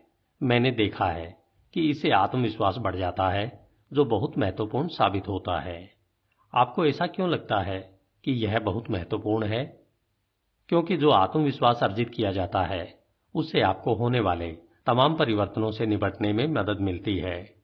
हमसे अपेक्षा की जाती है कि आगे रहने के नवाचार करने के लिए हम पर्याप्त आत्मविश्वासी बने। क्या इसलिए आपके मैनेजर आपके निर्णय खुद लेने के बजाय आपको किसी समस्या को खुद सुलझाने का अवसर देते हैं? हाँ, इसके अलावा इससे मैनेजर का समय भी बचता है। मैं अपनी टीम के लोगों के साथ भी यही करता हूं, ताकि वे भी ज्यादा सक्षम बन जाएं। मैं यहाँ एक सिलसिला देख रहा हूं। आप 1 मिनट के लक्ष्यों को प्रशंसाओं से जोड़ देते हैं, जिससे लोगों का सर्वश्रेष्ठ प्रदर्शन सामने आ जाता है। बिल्कुल। क्या आप मुझे 1 मिनट दे सकते हैं ताकि मैं इस बारे में नोट्स लिख सकूं कि 1 मिनट की प्रशंसाओं का इस्तेमाल कैसे करना है? निश्चित रूप से, पॉल ने कहा। युवक ने लिखा, 1 मिनट की प्रशंसा तब भली भांति काम करती है जब आप पहला आधा मिनट, पहला, कर्मचारियों की यथासंभव तुरंत प्रशंसा करते हैं। दूसरा, लोगों को बताते हैं कि उन्होंने क्या सही किया है, विशिष्ट बने। तीसरा, लोगों को बताते हैं कि उन्होंने जो सही किया उसके बारे में आप कितना अच्छा महसूस करते हैं और इससे कैसे मदद मिलती है। अंतराल। चौथा, पल भर के लिए ठहरते हैं ताकि लोग अपने अच्छे काम के बारे में अच्छा महसूस कर सकें। दूसरा आधा मिनट। पांचवा, उन्हें यही ज्यादा करने के लिए प्रोत्साहित करते हैं। छठा, यह स्पष्ट कर देते हैं कि आपको उन पर विश्वास है और आप उनकी सफलता का समर्थन करते हैं। तो अगर 1 मिनट के लक्ष्य और प्रशंसाएं पहला और दूसरा रहस्य है, तो क्या मैं पूछ सकता हूं कि तीसरा रहस्य क्या है? पॉल अपनी कुर्सी से उठ गए। शायद यह जॉन लेवी से पूछना मुनासिब रहेगा। मेरे ख्याल से आप मेरे बाद उनसे बात करने जा रहे हैं। हाँ, आपके समय के लिए बहुत बहुत धन्यवाद। यह अच्छा लगा। समय एक ऐसी चीज है जो मेरे पास बहुत है। देखिए, मैं खुद न्यू 1 मिनट मैनेजर बनता जा रहा हूं। आंगतुक ने सिर हिलाया। यह बात उसने इस संगठन में पहली बार नहीं सुनी थी। वह उस इमारत से निकला और नजदीकी पेड़ों के बीच टहलते हुए उस चीज के बारे में सोचने लगा जो वह खोज रहा था। वह सुनी हुई बातों से सहज बोध और सादगी से प्रभावित था। युवक ने सोचा, आप लोगों को कोई चीज सही करते हुए पकड़ने की सफलता पर कैसे बहस कर सकते थे? क्या हर कर्मचारी यही अनुभव नहीं करना चाहता है? उसने सोचा, लेकिन क्या 1 मिनट की प्रशंसाएं सचमुच काम करती हैं? क्या यह 1 मिनट मैनेजमेंट वाकई मुनाफे का परिणाम दे पाता है? टहलते समय परिणामों के बारे में उसकी जिज्ञासा बढ़ गई। इसलिए वह मैनेजर के सहायक के पास लौटा और पूछा, क्या वह जॉन लेवी से उस दोपहर के बजाय अगली सुबह मिल सकता है?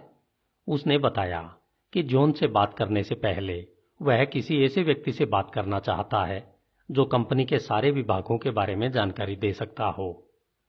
जॉन ने कहा है कि कल सुबह ठीक है, कर्टनी ने फोन रखते हुए कहा। फिर उसने मुख्य कार्यालय में फोन करके नया अपॉइंटमेंट लिया जिसका युवक ने आग्रह किया था। उसे लिज एक्विनो से मिलने जाना था। कर्टनी ने कहा, मुझे विश्वास है कि वह आपको आपकी मनचाही सारी जानकारी दे देगी। युवक ने उसे धन्यवाद दिया। उसे भूख लगने लगी थी, इसलिए वह कुछ खाने और अपनी अगली मीटिंग की तैयारी करने के लिए सड़क के पार गया। मूल्यांकन। लंच के बाद युवक कंपनी के मुख्यालय गया और लीज एक्विनो से मिला। वह वहां पर क्यों आया था, इस बारे में छुटपुट विनम्र बातचीत के बाद वह मुद्दे की बात पर आ गया और उसने पूछा, आपके पास जो आंकड़े हैं उसके आधार पर आपकी कंपनी के सारे खंडों में सबसे अच्छा प्रदर्शन किसका है? एक पल बाद वह हंस पड़ा जब उसने लीज को कहते सुना, आपको बहुत दूर तक देखने की जरूरत नहीं है क्योंकि यह एक नए 1 मिनट मैनेजर का है। उनका विभाग हमारे सारे विभागों में सबसे कार्यकुशल और सफल है और यह बरसों से ऐसा ही रहा है। चाहे परिस्थितियां किसी भी तरह से बदलें, वे हमेशा ढल जाते हैं। वे कमाल के इंसान है ना? वाकई, युवक ने कहा। क्या उनके पास सबसे अच्छे उपकरण और प्रौद्योगिकी है? नहीं, लीज ने कहा। सच कहा जाए तो उनके कुछ उपकरण सबसे पुराने हैं। देखिए, वे आदर्श नहीं हो सकते, युवक ने कहा, और वह न्यू 1 मिनट मैनेजर की शैली से अब भी चकरा रहा था। क्या उनके कर्मचारी काम छोड़कर जाते हैं? लीज बोली, अगर सोचा जाए तो उनके कर्मचारी काम छोड़कर जाते हैं। लोग उनके यहां से निकलकर बाहर जाते हैं। ओह, युवक ने सोचा कि अब उसे कुछ मिल गया है। युवक ने पूछा, जब वे न्यू 1 मिनट मैनेजर को छोड़कर जाते हैं तो क्या होता है? लीज ने प्रतिक्रिया की, हम आमतौर पर उन्हें मैनेजर बना देते हैं। वे हमारे यहाँ कर्मचारियों को तैयार करने में सबसे अच्छे हैं। जब भी हमारे पास जगह खाली होती है और हमें किसी अच्छे मैनेजर की जरूरत होती है, हम उन्हें फोन करके पूछ लेते हैं। हमेशा उनके पास कोई न कोई तैयार रहता है। मंत्रमुग्ध होकर उसने लीज को धन्यवाद दिया, लेकिन इस बार उसे एक अलग प्रतिक्रिया मिली। मुझे खुशी हुई कि मैं आज आपसे मिलने का समय निकाल पाई। वह बोली, मेरा बाकी का सप्ताह वाकई खचाखच भरा है। काश मैं जानती कि वे ऐसा कैसे कर लेते हैं। मैं वहां जाकर उनसे मिलने की बार बार सोचती हूं, लेकिन समय ही नहीं निकाल पाती। युवक ने मुस्कुराते हुए कहा, जब मुझे उनके रहस्य पता चल जाएंगे, मैं वे आपको तोहफे में दे दूंगा। जिस तरह वे मुझे रहस्य बता रहे हैं, मैं आपको भी बता दूंगा। यह कीमती तोहफा होगा, लीज ने मुस्कुराते हुए कहा। इसके बाद लीज ने अपने अव्यवस्थित ऑफिस की ओर देखा और आह भरी, मुझे मदद की बहुत जरूरत है। युवक लीज के ऑफिस से बाहर निकला और इमारत से बाहर निकलते समय वह अपना सिर हिला रहा था। उसका मन मोह लिया था। उस रात युवक को सोने में बहुत बेचैनी हुई, क्योंकि वह अगले दिन के बारे में सोच रहा था, तीसरा रहस्य सीखने के बारे में। धन्यवाद। HindiAudiobook.com। तीसरा रहस्य, 1 मिनट की फटकार। अगली सुबह 9 बजते ही वह जॉन लेवी के ऑफिस में पहुंच गया। उसे हमेशा की तरह वे कमाल के आदमी हैं, है ना, सुनने को मिला, लेकिन अब तक युवक उस बिंदु पर पहुंच गया था जहां वह ईमानदारी से कह सकता था, हाँ वे हैं। जॉन ने कहा, वे आश्चर्यजनक हैं। वे बरसों से यहां हैं, लेकिन वे समय के साथ आगे बढ़ते रहे हैं। वे चीजों को नया और ताजा रखते हैं। उन्होंने अपना विकास किया है और वे पहले से ज्यादा कुशाग्र बुद्धि बन गए हैं। उनका एक उल्लेखनीय काम उनकी प्रतिक्रिया का तरीका है जब हम कोई चीज गलत कर देते हैं। जब आप कोई चीज गलत कर देते हैं, मैं तो सोचता था कि यहां का मुख्य सूत्र वाक्य है कि लोगों को कोई चीज सही करते पकड़ो। यह है, जॉन ने कहा, लेकिन आपको यह जानने की जरूरत है कि मैं यहां काफी समय से काम कर रहा हूं और मैं यहां की पूरी कार्यप्रणाली को अच्छी तरह जानता हूं। इसलिए मेरे मैनेजर को अब मेरे साथ 1 मिनट के लक्ष्यों या प्रशंसाओं पर ज्यादा समय नहीं बिताना पड़ता। वास्तव में आमतौर पर मैं उनसे मिलने से पहले ही अपने लक्ष्य लिख लेता हूं, फिर हम उस पर बात करते हैं। क्या आप हर लक्ष्य 1 पेज पर लिखते हैं? हाँ, 1 या 2 पैराग्राफ से ज्यादा नहीं, जिनकी समीक्षा में सिर्फ 1 मिनट लगता है। मैं अपने काम से प्रेम करता हूं और मैं इसमें काफी योग्य हूं। मैंने खुद को शाबाशी देना सीख लिया है। वास्तव में मैं मानता हूं कि अगर आप अपनी प्रशंसा खुद नहीं करेंगे तो कौन करेगा। फिर उन्होंने यह भी जोड़ा, और मैं दूसरों की भी प्रशंसा करता हूं। तो क्या आपके मैनेजर आपकी प्रशंसा नहीं करते हैं? कई बार, लेकिन उन्हें ज्यादा बार नहीं करनी पड़ती है, क्योंकि इस मामले में मैं उन्हें हरा देता हूं। जब मैं कोई चीज खास अच्छी तरह करता हूं तो मैं उनसे प्रशंसा मांग भी लेता हूं। युवक ने पूछा, आप में ऐसा करने की हिम्मत कैसे आ जाती है? यह तो शर्त लगाने जैसा है, जहां मैं या तो जीतता हूं या फिर मामला बराबरी पर छूट जाता है। अगर वे मुझे प्रशंसा देते हैं तो मैं जीत जाता हूं, लेकिन अगर वे प्रशंसा नहीं देते हैं तो मैं बराबर हो जाता हूं। मेरे मांगने से पहले भी वह प्रशंसा मेरे पास नहीं थी। युवक मुस्कुराया। मुझे यह विचार पसंद आया, लेकिन उस बारे में क्या, जब कोई चीज गलत हो जाती है? देखिए, गलतियां किसी से भी हो सकती है। अगर मैं या हमारी टीम का कोई दूसरा व्यक्ति कोई महत्वपूर्ण गलती करता है तो मुझे 1 मिनट का पुनः मार्गदर्शन मिल सकता है। युवक ने पूछा, क्या 1 मिनट का पुनः मार्गदर्शन? यह महत्वपूर्ण तीसरे रहस्य का नया संस्करण है। लोगों की प्रशंसा करना हमेशा कारगर नहीं होता है, जब तक कि गलतियां होने पर उन्हें सुधारने का पुनः मार्गदर्शन न जुड़ा हो। हालांकि मुझे हमेशा पसंद नहीं आता है कि कोई मेरी गलतियां निकाले, लेकिन पुनः मार्गदर्शन से मुझे वापस पटरी पर लौटने और अपने लक्ष्य हासिल करने में मदद मिलती है। इससे मुझे तथा हमारे संगठन दोनों को ही सफल होने में मदद मिलती है। जब हमारी कंपनी में अर्श से फर्श तक की प्रबंधन शैली चलती थी, तब तीसरे रहस्य को 1 मिनट की फटकार कहा जाता था, जो उस युग में उल्लेखनीय रूप से प्रभावी तरीका था। लेकिन परिस्थितियां बदलने पर न्यू 1 मिनट मैनेजर ने इसे बदल लिया। बदल लिया? हाँ, आज हमें कम संसाधनों के साथ ज्यादा काम करने की जरूरत है, और वह भी ज्यादा जल्दी। लोग अपने काम में ज्यादा संतुष्टि तथा मूल्य पाना चाहते हैं। अब हर किसी को सीखने वाला होना चाहिए, क्योंकि परिस्थितियां बहुत ज्यादा बदल रही हैं। मैं चाहे कितना भी योग्य हूं, लेकिन हो सकता है कि अगले दिन मेरी योग्यता का क्षेत्र खत्म हो जाए। 1 मिनट का पुनः मार्गदर्शन सीखने में मेरी मदद करता है, क्योंकि इसकी बदौलत मैं देख सकता हूं कि कौन सी चीज अलग तरीके से करनी चाहिए।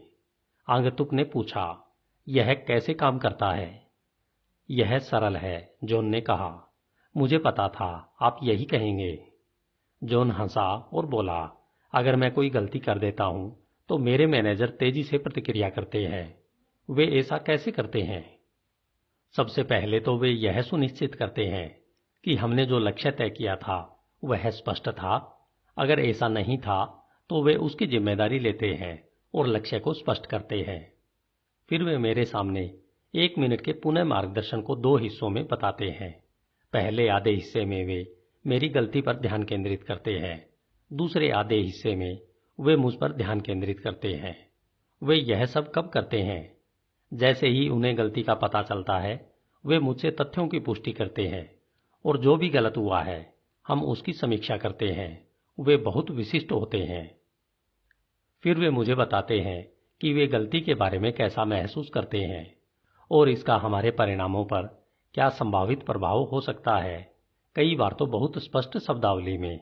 जब वे मुझे बता देते हैं कि वे कैसा महसूस कर रहे हैं, तो इसके बाद वे कुछ पल तक खामोश रहते हैं ताकि मैं इसे आत्मसात कर सकूं। यह खामोशी का अंतराल आश्चर्यजनक रूप से महत्वपूर्ण साबित होता है। क्यों? क्योंकि खामोशी के पल मुझे अपनी गलती के बारे में चिंता महसूस करने और यह सोचने का समय देते हैं कि इसका मुझ पर और संगठन पर क्या प्रभाव हो सकता है। वे कितनी देर तक खामोश रहते हैं?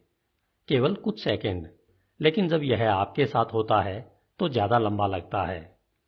जॉन ने आगे कहा, पुनः मार्गदर्शन के दूसरे हिस्से में वे मुझे याद दिलाते हैं कि मैं अपनी गलती से ज्यादा अच्छा हूं और उन्हें मुझ पर विश्वास तथा भरोसा है। वे कहते हैं कि उन्हें आशा है यह गलती दोहराई नहीं जाएगी और वे मेरे साथ आगे भी काम करना चाहते हैं। मुझे ऐसा लगता है कि पुनः मार्गदर्शन आपको अपने काम की गलती के बारे में 2 बार सोचने के लिए मजबूर करता है। जॉन ने सिर हिलाया। यह करता है। क्या आप मुझे 1 मिनट के पुनः मार्गदर्शन के इस्तेमाल के मुख्य हिस्सों के बारे में ज्यादा बता सकते हैं? बिल्कुल, वे सटीकता से बताते हैं कि क्या गलत हुआ है, ताकि मैं जान जाऊं कि उन्हें पूरी जानकारी है और वे यह नहीं चाहते हैं कि मेरी टीम या मेरी छवि खराब या दोयम काम के लिए बने। चूंकि वे पुनः मार्गदर्शन के अंत में इस बात की पुष्टि करते हैं कि वे मुझे तथा मेरी टीम को महत्व देते हैं, इसलिए यह मेरे लिए ज्यादा आसान हो जाता है कि मैं नकारात्मक प्रतिक्रिया न करूं या रक्षात्मक न बनूं। मैं किसी दूसरे पर दोष मंडकर अपनी गलती को तर्कसंगत साबित करने की कोशिश नहीं करता हूं। जाहिर है, यह जानने से मदद मिलती है कि अगर लक्ष्य स्पष्ट नहीं है तो वे इसकी जिम्मेदारी लेंगे। इस वजह से मैं जानता हूं कि वे न्यायपूर्ण हैं। पुनः मार्गदर्शन में अमूमन सिर्फ 1 मिनट का समय लगता है, और जब यह खत्म हो जाता है तो यह खत्म हो जाता है, लेकिन यह आपको याद रहता है। और चूंकि यह समर्थन के साथ खत्म होता है, इसलिए आप दोबारा पटरी पर लौटना चाहते हैं। मैं जानता हूं कि आप किस बारे में बोल रहे हैं, युवक ने कहा। मैंने उनसे पूछ लिया था। जॉन ने बीच में बोल दिया। उम्मीद है आपने उनसे अपने लिए निर्णय लेने को नहीं पूछा होगा? युवक थोड़ा शर्मिंदा दिख रहा था। हाँ, मैंने यही किया था। जॉन धीरे से हंसे। तब तो आप इस बारे में थोड़ा जानते हैं कि 1 मिनट के पुनः मार्गदर्शन को सुनना कैसा लगता है। हालांकि मुझे लगता है कि आपको बहुत छोटी खुराक मिली होगी। यहाँ हम जानते हैं कि आप हमारी कंपनी की संस्कृति के लिए नए हैं, लेकिन आपको पुनः मार्गदर्शन की जरूरत है, तो यह हल्का होना चाहिए ताकि आप हताश न हो। हमारा लक्ष्य लोगों में आत्मविश्वास जगाना है ताकि वे बेहतर परिणाम पाने में हमारी मदद कर सकें। हो सकता है कि यह हल्का हो, युवक ने कहा, लेकिन मैं नहीं सोचता कि मैं दोबारा कभी उनसे कहूंगा कि वे मेरे लिए निर्णय लें। फिर उसने पूछा, क्या वे कभी गलती करते हैं? वे तो बहुत आदर्श लगते हैं। जॉन हंसे।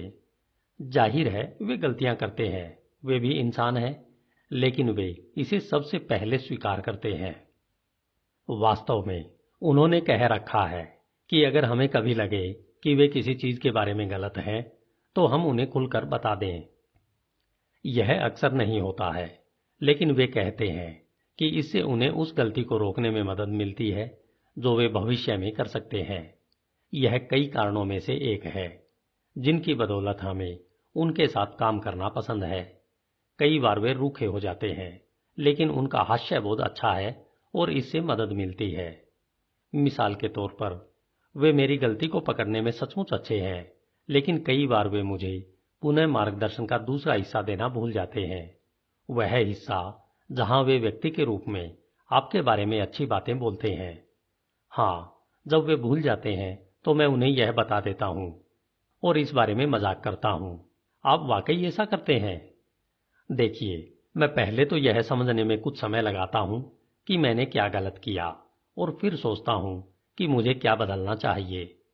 अभी कुछ दिन पहले मैंने यह कहने के लिए उन्हें फोन किया कि मैं जानता था कि मैं गलत हूं और ऐसा दोबारा नहीं होने दूंगा। फिर मैं हंसा और बोला कि मैं बेहतर महसूस करने के लिए दरअसल पुनः मार्गदर्शन का पुष्टि वाला हिस्सा पाना पसंद करूंगा जो वे देना भूल गए थे। और उन्होंने क्या किया? वे हंसे, फिर माफी मांगी और बोले कि वे कहना चाहते थे कि उन्हें अब भी मुझ पर भरोसा है। जब हमने फोन रखे तो मैं बेहतर महसूस कर रहा था। इस पर मुझे आश्चर्य होता है, युवक ने कहा। हाँ, जब वे अपना हास्यबोध कायम रखते हैं तो इससे उन्हें और उनके आसपास के हर व्यक्ति को मदद मिलती है। उन्होंने हमें हमारी गलती पर हंसना सिखाया है और बेहतर काम करके इससे उबरना भी सिखाया है। तो आपने यह करना कैसे सीखा? उन्हें यह सब करते देखकर। युवक को अब एहसास होने लगा था कि ऐसा मैनेजर कितना मूल्यवान हो सकता है। मैं गौर कर रहा हूं कि तीसरा रहस्य नेतृत्व करने और प्रबंधन करने के इस 1 मिनट के तंत्र को आगे बढ़ाता है।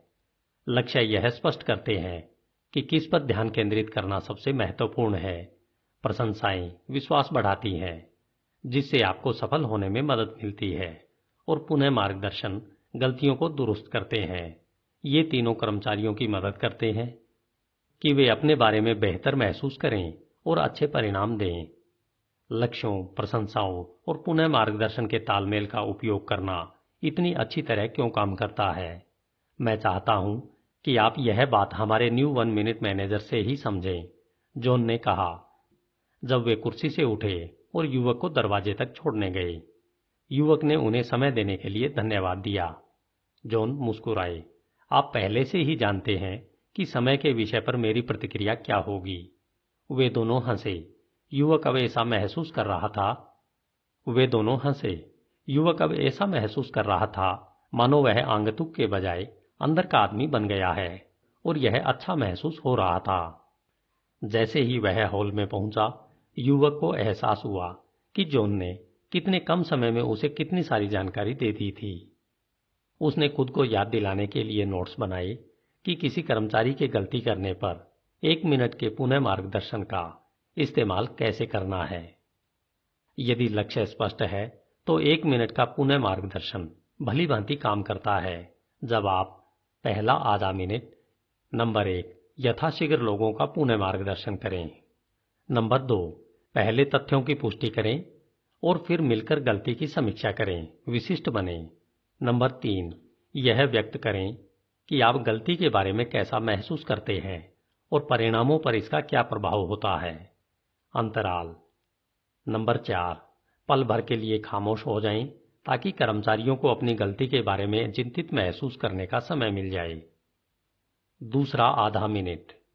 नंबर 5, उन्हें यह बताने के लिए याद रखें कि वे अपनी गलती से बेहतर हैं और आप इंसान के रूप में उनके बारे में अच्छा सोचते हैं। नंबर 6, उन्हें याद दिलाएं कि आपको उन पर विश्वास तथा भरोसा है और आप उनकी सफलता का समर्थन करते हैं।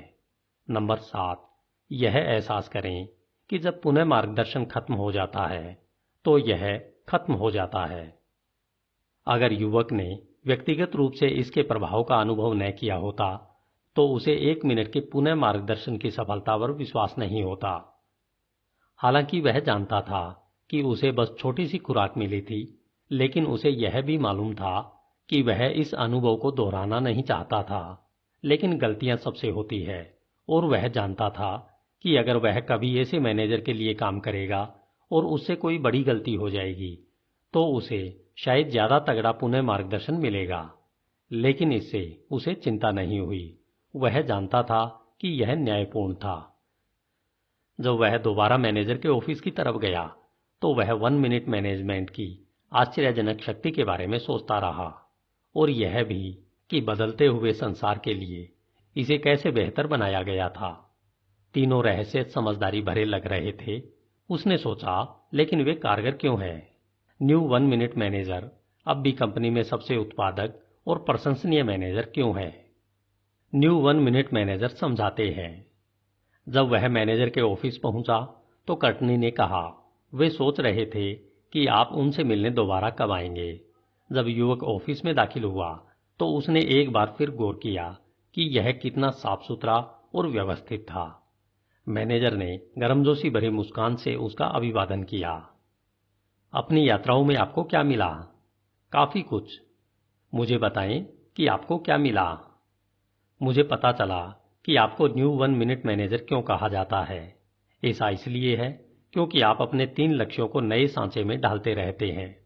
आप और आपकी टीम मिलकर 1 मिनट के लक्ष्य बनाते हैं ताकि हर कर्मचारी पूरी तरह से जान जाए कि उसे किसके लिए जवाबदेह ठहराया जा रहा है और अच्छा प्रदर्शन कैसा दिखता है। फिर आप कर्मचारियों को कोई चीज अच्छी तरह करते हुए पकड़ते हैं और उन्हें 1 मिनट की प्रशंसाएं देते हैं। और जब आप देखते हैं कि कर्मचारियों ने कोई गलती की है तो आप उन्हें 1 मिनट का पुनः मार्गदर्शन देते हैं। आप इस सब के बारे में क्या सोचते हैं? मैं हैरान हूं कि इसमें कितना कम समय लगता है, लेकिन फिर भी यह कारगर नजर आता है। युवक झिझका और फिर बोला, मुझे उम्मीद है कि यह पूछना आपको मेरी धृष्टता नहीं लगेगी, लेकिन क्या आप वाकई ऐसा सोचते हैं कि आप मैनेजर के तौर पर जो करते हैं उन सब को करने के लिए केवल 1 मिनट की जरूरत होती है? मैनेजर हंस पड़े। जाहिर है नहीं, लेकिन यह एक जटिल काम को आसान बनाने का तरीका है। लक्ष्यों पर दोबारा ध्यान केंद्रित करने और कर्मचारियों के प्रदर्शन पर उन्हें महत्वपूर्ण फीडबैक देने में अक्सर केवल 1 ही मिनट लगता है। लेकिन इससे हमें 3 रहस्यों का इस्तेमाल शायद हमारी सिर्फ 20% गतिविधियों पर ही होता है, लेकिन शायद इससे हमें अपने 80% परिणाम हासिल करने में मदद मिलती है। यह 80-20 का पुराना नियम है। मैनेजर ने आगे कहा, इसके अलावा आपने और क्या गौर किया? देखिए, आपके कर्मचारी यहां काम करके खुश हैं और आप बेहतरीन परिणाम पाने के लिए एक दूसरे के साथ सहयोग करते हैं। मुझे यकीन है कि यह आपके लिए कारगर है। मैनेजर ने उसे आश्वस्त किया। और अगर आप यह करेंगे तो यह आपके लिए भी कारगर साबित होगा। शायद, लेकिन मैं सोचता हूं कि मेरे इसे तब तक करने की ज्यादा संभावना है अगर मैं इस बारे में ज्यादा समझ सकूं कि यह क्यों काम करता है। निश्चित रूप से नौजवान, यह हर एक के बारे में सच है। हम इस बात को जितना ज्यादा समझते हैं कि कोई चीज क्यों काम करती है, उसकी इस्तेमाल करने की संभावना उतनी ही ज्यादा बढ़ जाती है। आइए मैं आपको एक स्मरणीय वाक्य दिखाता हूं जो मैं अपने कंप्यूटर पर रखता हूं। युवक मुड़ा और उसने देखा। मेरा सर्वश्रेष्ठ मिनट वह होता है जिसका निवेश मैं लोगों में करता हूं। यह विडंबना है कि ज्यादातर कंपनियां कर्मचारियों के वेतन पर इतने ज्यादा पैसे खर्च करती है, लेकिन इसके बावजूद वे उनके विकास पर अपने बजट का बहुत छोटा हिस्सा ही खर्च करती है। सच तो यह है कि ज्यादातर कंपनियां अपनी इमारतों, प्रौद्योगिकी और उपकरणों के रखरखाव में जितना समय और पैसा खर्च करती है, उतना अपने कर्मचारियों को विकसित करने के लिए नहीं करती। मैंने कभी इस बारे में सोचा ही नहीं, युवक ने स्वीकार किया। लेकिन अगर कर्मचारी ही परिणाम देते हैं तो इसमें समझदारी नजर आती है कि कर्मचारियों में ज्यादा निवेश किया जाए। बिल्कुल, मैनेजर ने उजागर किया। जब मैंने पहल नौकरी शुरू की थी, तब काश किसी ने मुझ में ज्यादा जल्दी निवेश कर दिया होता। आपका क्या मतलब है? युवक ने पूछा। मैं जिन संगठनों में गया उनमें से ज्यादातर में मैं अक्सर यही नहीं जानता था कि मुझे क्या करना चाहिए था। किसी ने भी मुझे बताने की जहमत नहीं उठाई। अगर आप मुझसे पूछते कि क्या मैं अच्छा काम कर रहा हूं, तो मैं कहता मुझे नहीं पता, या मुझे ऐसा ही लगता है। अगर आप मुझसे पूछते कि मुझे ऐसा क्यों लगता है, तो मेरा जवाब होता कुछ समय से मेरे बॉस ने मुझे फटकारा नहीं है, या अगर कोई खबर नहीं है तो यह अच्छी खबर है। यह तो लगभग वैसा ही था जैसे मेरी मुख्य प्रेरणा सजा से बचने की थी। युवक ने कहा, मैं देख सकता हूं कि आप अलग तरीके से प्रबंधन क्यों करते हैं, लेकिन मैं अब भी हैरान हूं कि ये 3 रहस्य इतने कारगर क्यों हैं। मिसाल के तौर पर 1 मिनट के लक्ष्य तय करना क्यों कारगर है? 1 मिनट के लक्ष्य क्यों सफल होते हैं? आप जानना चाहते हैं कि 1 मिनट के लक्ष्य क्यों कारगर होते हैं? मैनेजर ने कमोबेश युवक की बात दोहराई। अच्छी बात है। वे उठकर खड़े हुए और कमरे में चारों ओर धीरे धीरे चहलकदमी करने लगे। मैं आपको एक उपमा देता हूं जिससे मदद मिल सकती है। मैंने इतने वर्षों में जिन विभिन्न संगठनों में काम किया है, वहां मैंने बहुत से प्रेरणा रहित लोग देखे हैं, लेकिन ऑफिसों से बाहर निकलने के बाद मुझे वे लोग प्रेरणा रहित नहीं दिखाई दिए। वर्षों पहले एक रात मैं बॉलिंग का खेल खेल रहा था और मैंने अपने पिछले संगठन के कुछ समस्यामूलक कर्मचारियों को देखा। एक समस्यामूलक कर्मचारी, जो मुझे बहुत अच्छी तरह याद था, लाइन के पास आया और उसने बॉलिंग की गेंद लुढ़का दी। जल्दी ही वह उछलने कूदने और चिल्लाने लगा। आपको क्या लगता है वह इतना खुश क्यों था? क्योंकि उसने सारी पिनों को गिरा दिया था। बिल्कुल, आपको क्या लगता है उसके और दूसरे कर्मचारियों के पास नौकरी में रोमांच का यही स्तर क्यों नहीं था? युवक ने इस पर कुछ विचार किया। क्योंकि वे नहीं जानते हैं कि पिनें कहां हैं, कि वे किस पर निशाना लगा रहे हैं। मैं समझ गया। अगर उन्हें पिनें ही नहीं दिख रही हैं, तो वे कितने लंबे समय तक बॉलिंग करना चाहेंगे? सही कहा, 1 मिनट मैनेजर ने कहा। मुझे यकीन है कि कई बार मैनेजर गलती से यह मान लेते हैं कि उनकी टीम के लोग जानते हैं कि किस पर निशाना लगाना है। जब आप यह मान लेते हैं कि कर्मचारियों को पता है कि उनसे क्या उम्मीद की जाती है, तो आप बॉलिंग के एक अप्रभावी रूप को उत्पन्न कर रहे हैं।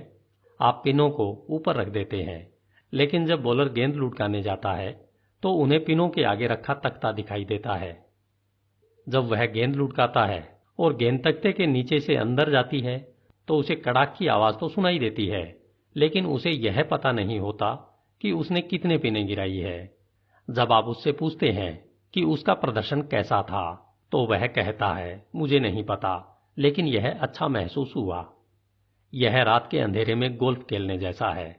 मेरे बहुत से दोस्तों ने गोल्फ खेलना छोड़ दिया है, और जब मैंने उनसे इसका कारण पूछा तो उनका जवाब था कि गोल्फ कोर्स पर बहुत ज्यादा भीड़ हो गई थी। जब मैंने सलाह दी कि वे रात में खेलें, तो वे हंसने लगे, क्योंकि अगर आप यही न देख पाएं कि आपने गेंद कहां मारी थी, तो गोल्फ कौन खेलेगा? यही टीम खेलों में होता है। कितने लोग 2 टीमों का मुकाबला देखेंगे अगर स्कोर करने का कोई तरीका ही न हो? हाँ, ऐसा क्यों है? युवक ने पूछा। यह सब इसलिए है क्योंकि परिणामों पर मिलने वाला फीडबैक ही लोगों का पहले नंबर का उत्प्रेरक है। वे जानना चाहते हैं कि वे कैसा प्रदर्शन कर रहे हैं। वास्तव में हमारे यहाँ एक और कहावत है जो गौर करने लायक है। फीडबैक चैंपियनों का नाश्ता है। फीडबैक ही है जो हमें चलाता रहता है। दुर्भाग्य से जब कुछ मैनेजर सीख लेते हैं कि परिणामों पर फीडबैक कर्मचारियों का पहले नंबर का उत्प्रेरक है, तो वे आमतौर पर बॉलिंग का एक तीसरा प्रकार इजाद कर देते हैं। जब बॉलर गेंद लुढ़काने के लिए लाइन के पास जाता है तो पिनें अब भी ऊपर रहती है और तख्ता अपनी जगह पर ही रहता है, लेकिन अब खेल में एक नया तत्व शामिल हो जाता है। तख्ते के पीछे एक सुपरवाइजर खड़ा रहता है। जब बॉलर गेंद लुढ़काता है तो वह पिन गिरने की आवाज सुनता है और सुपरवाइजर 2 उंगलियां उठाकर बताता है कि उसने 2 पिनें गिराई है। वास्तव में क्या ज्यादातर मैनेजर यह कहते हैं कि तुमने 2 गिराई? नहीं, युवक ने मुस्कुराते हुए कहा। वे आमतौर पर कहते हैं कि तुम 8 चूक गए। सही कहा। मैं हमेशा यह सवाल पूछता था, मैनेजर तख्ते को ऊपर क्यों नहीं उठा देता ताकि आप दोनों को ही पिनें दिखती रहें? जवाब यह था, वह वार्षिक प्रदर्शन समीक्षा की महान कारोबारी परंपरा की वजह से ऐसा नहीं कर रहा था, क्योंकि उसकी प्रदर्शन समीक्षा होने वाली होती थी। युवक ने जोर से सोचा। मैनेजर ने पूछा, ऐसा क्यों है कि ज्यादातर कर्मचारियों को यह पता नहीं होता कि उनका प्रदर्शन कैसा है, जब तक कि वे अपनी प्रदर्शन समीक्षा से नहीं गुजरते हैं और उन्हें उन सारी चीजों का पता नहीं चलता है जो उन्होंने सही नहीं की है। उस वक्त अगर कर्मचारी को बताया जाता है कि उसे बोनस या प्रमोशन नहीं मिलेगा तो उसे कैसा महसूस होगा? इसमें कितना लंबा समय लगेगा जब वह यह सोचने लगेगा कि काश वह किसी दूसरी जगह काम कर रहा होता। मैं जवाब जानता हूं।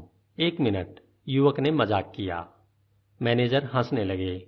आपको क्या लगता है मैनेजर किसी कर्मचारी को इस प्रक्रिया से क्यों गुजारते हैं? युवक ने पूछा। ताकि वे अच्छे दिख सके, मैनेजर ने कहा। आपका क्या मतलब है?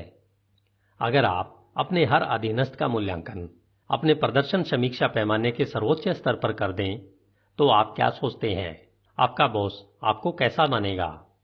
शायद नरमदिल मैनेजर मानेगा, जिसे अच्छे प्रदर्शन और खराब प्रदर्शन का फर्क ही नहीं मालूम। बिल्कुल, मैनेजर ने कहा। ज्यादातर संगठनों में मैनेजर की भूमिका में अच्छा दिखने के लिए आपको अपने कुछ कर्मचारियों की गलतियों को पकड़ना होता है। आपके पास कुछ विजेता होने चाहिए, कुछ पराजित होने चाहिए और बाकी हर कर्मचारी बीच में कहीं पर होना चाहिए। मुझे एक बार की बात याद है, जब मैं अपने बेटे के स्कूल में गया, मैंने 5वीं ग्रेड की एक टीचर को क्लास में भूगोल का टेस्ट लेते देखा। जब मैंने उससे पूछा कि वह टेस्ट में बच्चों को नक्शे का इस्तेमाल क्यों नहीं करने देती है, तो वह बोली, मैं ऐसा इसलिए नहीं कर सकती क्योंकि तब तो सारे बच्चों को 100% अंक मिल जाएंगे। मानो यह बुरी बात होगी कि हर बच्चा अच्छा प्रदर्शन करे और हर एक को A ग्रेड मिले। हो सकता है कि हर बच्चा मौजूद संसाधनों का बेहतरीन इस्तेमाल न करे, इसलिए उसे A ग्रेड न मिल पाए, लेकिन ऐसी व्यवस्था क्यों न की जाए ताकि हर एक को विजेता बनने का अवसर मिले? मैनेजर ने आगे कहा। मुझे याद है, एक बार मैंने पढ़ा था कि जब हर कोई अपना खुद का फोन नंबर जानता था, तब किसी ने जीनियस अल्बर्ट आइंस्टीन से उनका फोन नंबर पूछा और वे अपना खुद का नंबर देखने के लिए टेलीफोन डायरेक्टरी तक गए। उन्होंने कहा कि वे कभी अपने दिमाग में उस जानकारी का कबाड़ नहीं रखते हैं जो उन्हें किसी दूसरी जगह से मिल सकती है। अब अगर आपको आइंस्टीन के बारे में नहीं मालूम होता है, तो उन दिनों आप किसी ऐसे व्यक्ति के बारे में क्या सोचते जिसे अपना खुद का नंबर डायरेक्टरी में देखना पड़ रहा था? क्या आप सोचते वह विजेता है या पराजित? युवक हंसा और बोला, शायद पराजित। बिल्कुल, मैनेजर ने प्रतिक्रिया की। मैं भी यही सोचता, लेकिन हम दोनों गलत होते, है ना? युवक ने सहमति में सिर हिलाया। हम में से किसी के लिए भी यह गलती करना आसान है, मैनेजर ने कहा। फिर उसने आगंतुक को अपने कंप्यूटर पर कुछ दिखाया। इसे देखें। हर कोई संभावित विजेता है। कुछ लोग पराजितों के वेश में छिपे हैं। उनके दिखावे से मूर्ख न बने। देखिए, मैनेजर ने कहा, आपके पास मैनेजर के तौर पर दरअसल 3 विकल्प होते हैं। पहला, आप विजेताओं को अपनी कंपनी में सीधे नियुक्त कर सकते हैं। उन्हें खोजना मुश्किल होता है और उन्हें बहुत पैसे भी देने पड़ते हैं। या दूसरा विकल्प, अगर आप विजेता नियुक्त नहीं कर सकते हैं तो आप किसी ऐसे व्यक्ति को काम पर रख सकते हैं जिसमें विजेता बनने की संभावना हो। फिर आप विजेता बनने में उस व्यक्ति की सुनियोजित मदद कर सकते हैं। अगर आप इन दोनों में से एक भी न करना चाहते हो, और मैं उन मैनेजरों की संख्या पर लगातार हैरान होता हूं जो न तो विजेता को कंपनी में लाने के लिए पैसे खर्च करना चाहते हैं, न ही किसी को विजेता को तैयार करने में समय लगाना चाहते हैं, तो सिर्फ तीसरा विकल्प ही बचता है, प्रार्थना। इससे युवक ठगा रह गया। प्रार्थना? मैनेजर धीरे से हंसे। यह हंसी मजाक की कोशिश थी नौजवान, लेकिन जरा इस बारे में सोचो, ऐसे कई मैनेजर हैं जो हर दिन यह प्रार्थना कर रहे हैं कि हे भगवान, यह व्यक्ति सही साबित हो। युवक हंसा और बोला, अगर आप किसी विजेता को नियुक्त करते हैं तो 1 मिनट मैनेजर बनाना दरअसल आसान होता है ना? बिल्कुल, मैनेजर ने मुस्कुराते हुए कहा। जो लोग विजेता हैं उनके साथ आपको बस इतना करना है कि 1 मिनट के लक्ष्य तय कर दें और बाकी का काम उन्हें करने दें। जॉन लेवी की बातों से मुझे लगा कि आपको तो अमूमन उनके साथ यह करने की भी जरूरत नहीं पड़ती है। आप सही हैं, मैनेजर ने कहा। वे इतना भूल चुके हैं जितना यहां के ज्यादातर लोग जानते भी नहीं हैं। लेकिन विजेता हो या संभावित विजेता, हर एक के साथ 1 मिनट के महत्वपूर्ण लक्ष्य तय करना उत्पादक व्यवहार के लिए बुनियादी औजार है। चाहे कोई भी 1 मिनट के लक्ष्य तय करने की शुरुआत करे। युवक ने पूछा, क्या यह सच है कि हर लक्ष्य का वर्णन एक पेज पर होना चाहिए जिसमें निश्चित तारीख लिखी हो? हाँ, यह सच है। ऐसा क्यों है? ताकि लोग हर दिन अपने लक्ष्यों की फटाफट समीक्षा कर सकें और उन लक्ष्यों पर अपने प्रदर्शन की फौरन जांच कर सकें। मैं समझता हूं कि आप उनसे उनके काम के हर पहलू को नहीं लिखवाते हैं, बल्कि केवल बड़े लक्ष्यों और जिम्मेदारियों को लिखवाते हैं, युवक ने कहा। हाँ, ऐसा इसलिए है क्योंकि मैं यह नहीं चाहता कि बहुत सारे लक्ष्यों को किसी जगह पर फाइल में रख दिया जाए और साल में केवल एक बार खोलकर देखा जाए। जब प्रदर्शन समीक्षा का समय आए या अगले वर्ष के लक्ष्य तय करने की बात आए। जैसा आप देख सकते हैं, हमारी टीम के लोग यह मूल्यवान स्मरण वाक्य करीब रखते हैं। उन्होंने युवक को एक कार्ड थमा दिया जिस पर लिखा था, 1 मिनट निकालकर अपने लक्ष्यों को देखें, फिर उसे देखें जो आप कर रहे हैं और देखें कि क्या यह आपके लक्ष्यों से मेल खाता है। युवक इन शब्दों की शक्तिशाली सादगी पर हैरान था। उसने पूछा, क्या मुझे उसकी एक प्रति मिल सकती है? बिल्कुल, मैनेजर ने कहा। वह जो सीख रहा था उस पर नोट्स लेते हुए महत्वाकांक्षी युवा मैनेजर ने कहा, आप जानते हैं, इतने कम समय में 1 मिनट मैनेजर के बारे में सीखने लायक हर चीज को समझना मुश्किल है। निश्चित रूप से मैं 1 मिनट के लक्ष्यों के बारे में ज्यादा जानना पसंद करूंगा, लेकिन क्या हम 1 मिनट की प्रशंसाओं पर बातचीत करने के लिए आगे बढ़ सकते हैं? बिल्कुल। आप शायद सोच रहे हैं कि वे क्यों कारगर हैं। देखिए, हर व्यक्ति प्रशंसा को पसंद करता है, लेकिन कुछ समय बाद क्या लोग यह महसूस नहीं करने लगते हैं कि प्रशंसाएं बनावटी हैं? मैनेजर ने प्रतिक्रिया की। यह इस बात पर निर्भर करता है कि क्या प्रशंसा वाकई सही और सच्ची है। 1 मिनट की तारीफ क्यों सफल होती है? आइए हम कुछ उदाहरण देखते हैं। शायद तब आपके सामने स्पष्ट हो जाएगा कि 1 मिनट की प्रशंसाएं इतनी अच्छी तरह काम करती है। युवक ने कहा, मुझे अच्छा लगेगा। एक उदाहरण देखें। जब अभिभावक पहली बार चलना सीखने में अपने बच्चे की मदद करते हैं, क्या आप कल्पना कर सकते हैं कि आप किसी बच्चे को खड़ा करके कहें, चलो, और उसके गिरने पर आप उसकी पिटाई करके बोलें कि मैंने तुमसे चलने को कहा था। इसके बजाय आप बच्चे को खड़ा करते हैं और पहले दिन वह थोड़ा सा डगमगाता है, जिस पर आप बहुत रोमांचित हो जाते हैं और कहते हैं, वह खड़ा हो गया, वह खड़ा हो गया। फिर आप बच्चे को गले लगाते तथा चूमते हैं। अगले दिन वह एक पल के लिए खड़ा रहता है और शायद एक कदम डगमगाता है और आप उसे दोबारा चूमते तथा गले लगाते हैं। आखिरकार बच्चे को एहसास हो जाता है कि वह काफी अच्छा सौदा है। वह अपने पैरों पर ज्यादा खड़ा होने लगता है और अंततः वह चलने लग जाता है। यही किसी बच्चे को बोलना सिखाते समय होता है। मान लें आप चाहते हैं कि बच्चा कहे, कृपया मुझे 1 गिलास पानी दें। अगर आप उसे पानी देने से पहले तब तक इंतजार करें जब तक कि बच्चा पूरा वाक्य न बोल दे, तो बच्चा प्यास से मर जाएगा। तो आप यह कहकर शुरुआत करते हैं, पानी पानी। एक दिन बच्चा अचानक कह देता है, पानी। आप खुशी के मारे कूदने लगते हैं, बच्चे को गले लगाते और चूमते हैं और दादी को फोन करके बताते हैं ताकि बच्चा दादी को सुन सके। मानी मानी, यह पानी नहीं था, लेकिन यह उसके करीब था। अगर आप नहीं चाहते कि बच्चा 21 साल की उम्र में मानी का एक गिलास मांगे, इसलिए कुछ समय बाद आप केवल पानी शब्द ही स्वीकार करते हैं और फिर आप प्लीज पर भी जोड़ देते हैं। ये उदाहरण बताते हैं कि विजेता बनने में लोगों की मदद करने के लिए सबसे अहम और स्वाभाविक चीज यह है कि शुरुआत में उन्हें कोई लगभग सही चीज करते हुए पकड़ा जाए, फिर आप वांछित परिणाम की दिशा में आगे बढ़ जाएंगे। युवक ने कहा, यानी शुरुआत में कुंजी यह है कि किसी को कोई चीज लगभग सही करते हुए पकड़ा जाए, जब तक कि वे अंततः इसे पूरी तरह करना न सीख ले। आप समझ गए? मैनेजर ने कहा, लक्ष्यों की श्रृंखला में वे ऐसे लक्ष्य तय करते हैं जिन्हें ज्यादा आसानी से हासिल किया जा सकता है।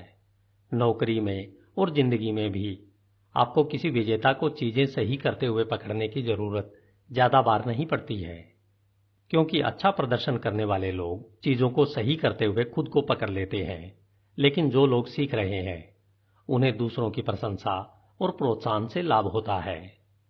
युवक ने पूछा, शायद इसलिए आप शुरुआत में नए लोगों पर बहुत नजर रखते हैं, या जब आपके पास अनुभवी लोग किसी एक नए प्रोजेक्ट को शुरू कर रहे होते हैं तब उन पर बहुत ध्यान देते हैं। हाँ, ज्यादातर मैनेजर प्रशंसा करने से पहले तब तक इंतजार करते हैं जब तक कि कर्मचारी किसी चीज को पूरी तरह सही न कर दें। परिणाम स्वरूप कई लोग कभी बेहतरीन नहीं बन पाते हैं, क्योंकि उनके मैनेजर उन्हें गलत चीजें करते हुए पकड़ने पर ध्यान केंद्रित करते हैं, यानी कोई भी चीज जो अंतिम मनचाहे परिणाम से कमतर हो। ऐसा नहीं लगता कि यह बहुत प्रभावी होगा, युवक ने कहा। यह नहीं होता है, मैनेजर ने जवाब दिया।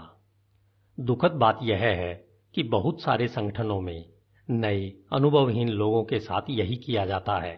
वे संगठन में उनका स्वागत करते हैं, हर एक से मिलवाने के लिए उन्हें पूरे ऑफिस में घुमाते हैं और फिर उन्हें उनके हाल पर अकेला छोड़ देते हैं।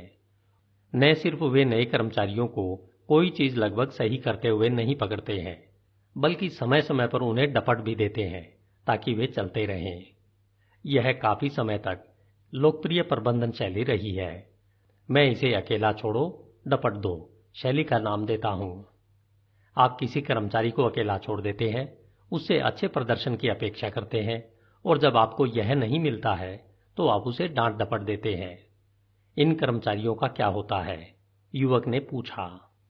अगर आप किसी संगठन में गए हैं, और मैं समझता हूं कि आप कई संगठनों में गए हैं, तो आप जानते हैं, क्योंकि आप उन्हें देख चुके हैं। वे कम से कम संभव काम करते हैं। युवक हंसा। आपने सही कहा, मैंने इसे देखा है। फिर उसने आगे जोड़ा, इस तरह के मैनेजर के साथ काम करते समय आप समझ सकते हैं कि इतने सारे कर्मचारियों को अपने काम में मजा क्यों नहीं आता। मैनेजर सहमत था। यह बिल्कुल सच है। जो वे कर रहे हैं उसमें वे संलग्न भी नहीं होते हैं, या अच्छा काम करने में उनकी बहुत रुचि भी नहीं होती है। युवक ने कहा, मैं देखना शुरू कर रहा हूं कि 1 मिनट की प्रशंसा इतनी अच्छी तरह काम क्यों करती है। यह निश्चित रूप से सिर्फ गलतियों पर ध्यान केंद्रित करने से बेहतर है। फिर उसने आगे कहा, यह मजेदार है, लेकिन इससे मुझे अपने कुछ दोस्तों की याद आती है। उन्होंने मुझे बताया कि उन्होंने एक नया कुत्ता पाला है। उन्होंने मुझसे पूछा कि कुत्ते को घरेलू प्रशिक्षण देने के उनके बेहतरीन विचार के बारे में मेरी क्या राय है। मैनेजर ने कहा, मैं यह पूछने में डरता हूं, लेकिन वे इसे कैसे करने वाले थे? उन्होंने कहा कि अगर कुत्ता कालीन पर पोटी कर दे तो वे कुत्ते की नाक को गलीचे में दबाने वाले थे, अखबार से उसके पुट्ठे पर मारने वाले थे, और फिर कुत्ते को किचन की खुली खिड़की से पीछे के आंगन में फेंकने वाले थे, जहां कुत्ते को यह काम करना चाहिए था। मैनेजर हंसे। फिर उन्होंने मुझसे पूछा कि मेरे हिसाब से इस तकनीक का क्या अंजाम होगा। मैं हंसा, क्योंकि मैं जानता था कि क्या होगा, और वही हुआ। लगभग 3 दिन बाद कुत्ते ने फिर फर्श पर पोटी कर दी और खिड़की से बाहर कूद गया। कुत्ता नहीं जानता था कि क्या करना है, लेकिन वह जानता था कि उस जगह से दूर जाना ही मुनासिब होगा। मैनेजर ने ठहाका लगाकर अपना अनुमोदन दर्ज किया। यह बढ़िया कहानी है। दंड तब काम नहीं करता है जब आप इसका इस्तेमाल किसी सीखने वाले व्यक्ति पर करते हैं। अनुभवहीन लोगों को सजा देने के बजाय जो अब भी सीख रहे हैं, हमें उन्हें पुनः मार्गदर्शन देने की जरूरत है। इसमें स्पष्ट 1 मिनट के लक्ष्य दोहराना तय करना शामिल है, ताकि यह सुनिश्चित हो जाए कि वे समझ गए हैं कि उनसे क्या अपेक्षा की जाती है और अच्छा प्रदर्शन कैसा दिखता है। युवक ने पूछा, जब आप यह कर लेते हैं तो क्या आप उन्हें दोबारा लगभग सही कोई चीज करते हुए पकड़ने की कोशिश करते हैं? बिल्कुल। शुरुआत में आप हमेशा ऐसी स्थितियों पर गौर करने की कोशिश करते हैं जहां आप 1 मिनट की सच्ची प्रशंसा दे सकें। फिर युवक की आंखों में सीधे देखते हुए मैनेजर ने कहा, आप बहुत उत्साही और कुशागर सीखने वाले हैं। आपको 1 मिनट मैनेजमेंट के रहस्य बताने में मुझे बहुत अच्छा महसूस हो रहा है। वे दोनों मुस्कुरा दिए। वे 1 मिनट की प्रशंसा को पहचानते थे। मैं तो पुनः मार्गदर्शन के बजाय प्रशंसा पाना ज्यादा पसंद करूंगा, युवक ने कहा। मैं अब समझ गया हूं कि 1 मिनट के लक्ष्य और प्रशंसाएं क्यों काम करते हैं। उनमें अच्छी समझदारी नजर आती है, लेकिन 1 मिनट के पुनः मार्गदर्शन क्यों काम करते हैं? 1 मिनट के पुनः मार्गदर्शन। मैनेजर ने स्पष्ट किया, 1 मिनट के पुनः मार्गदर्शन इतनी अच्छी तरह काम करते हैं, इसके पीछे कई कारण हैं।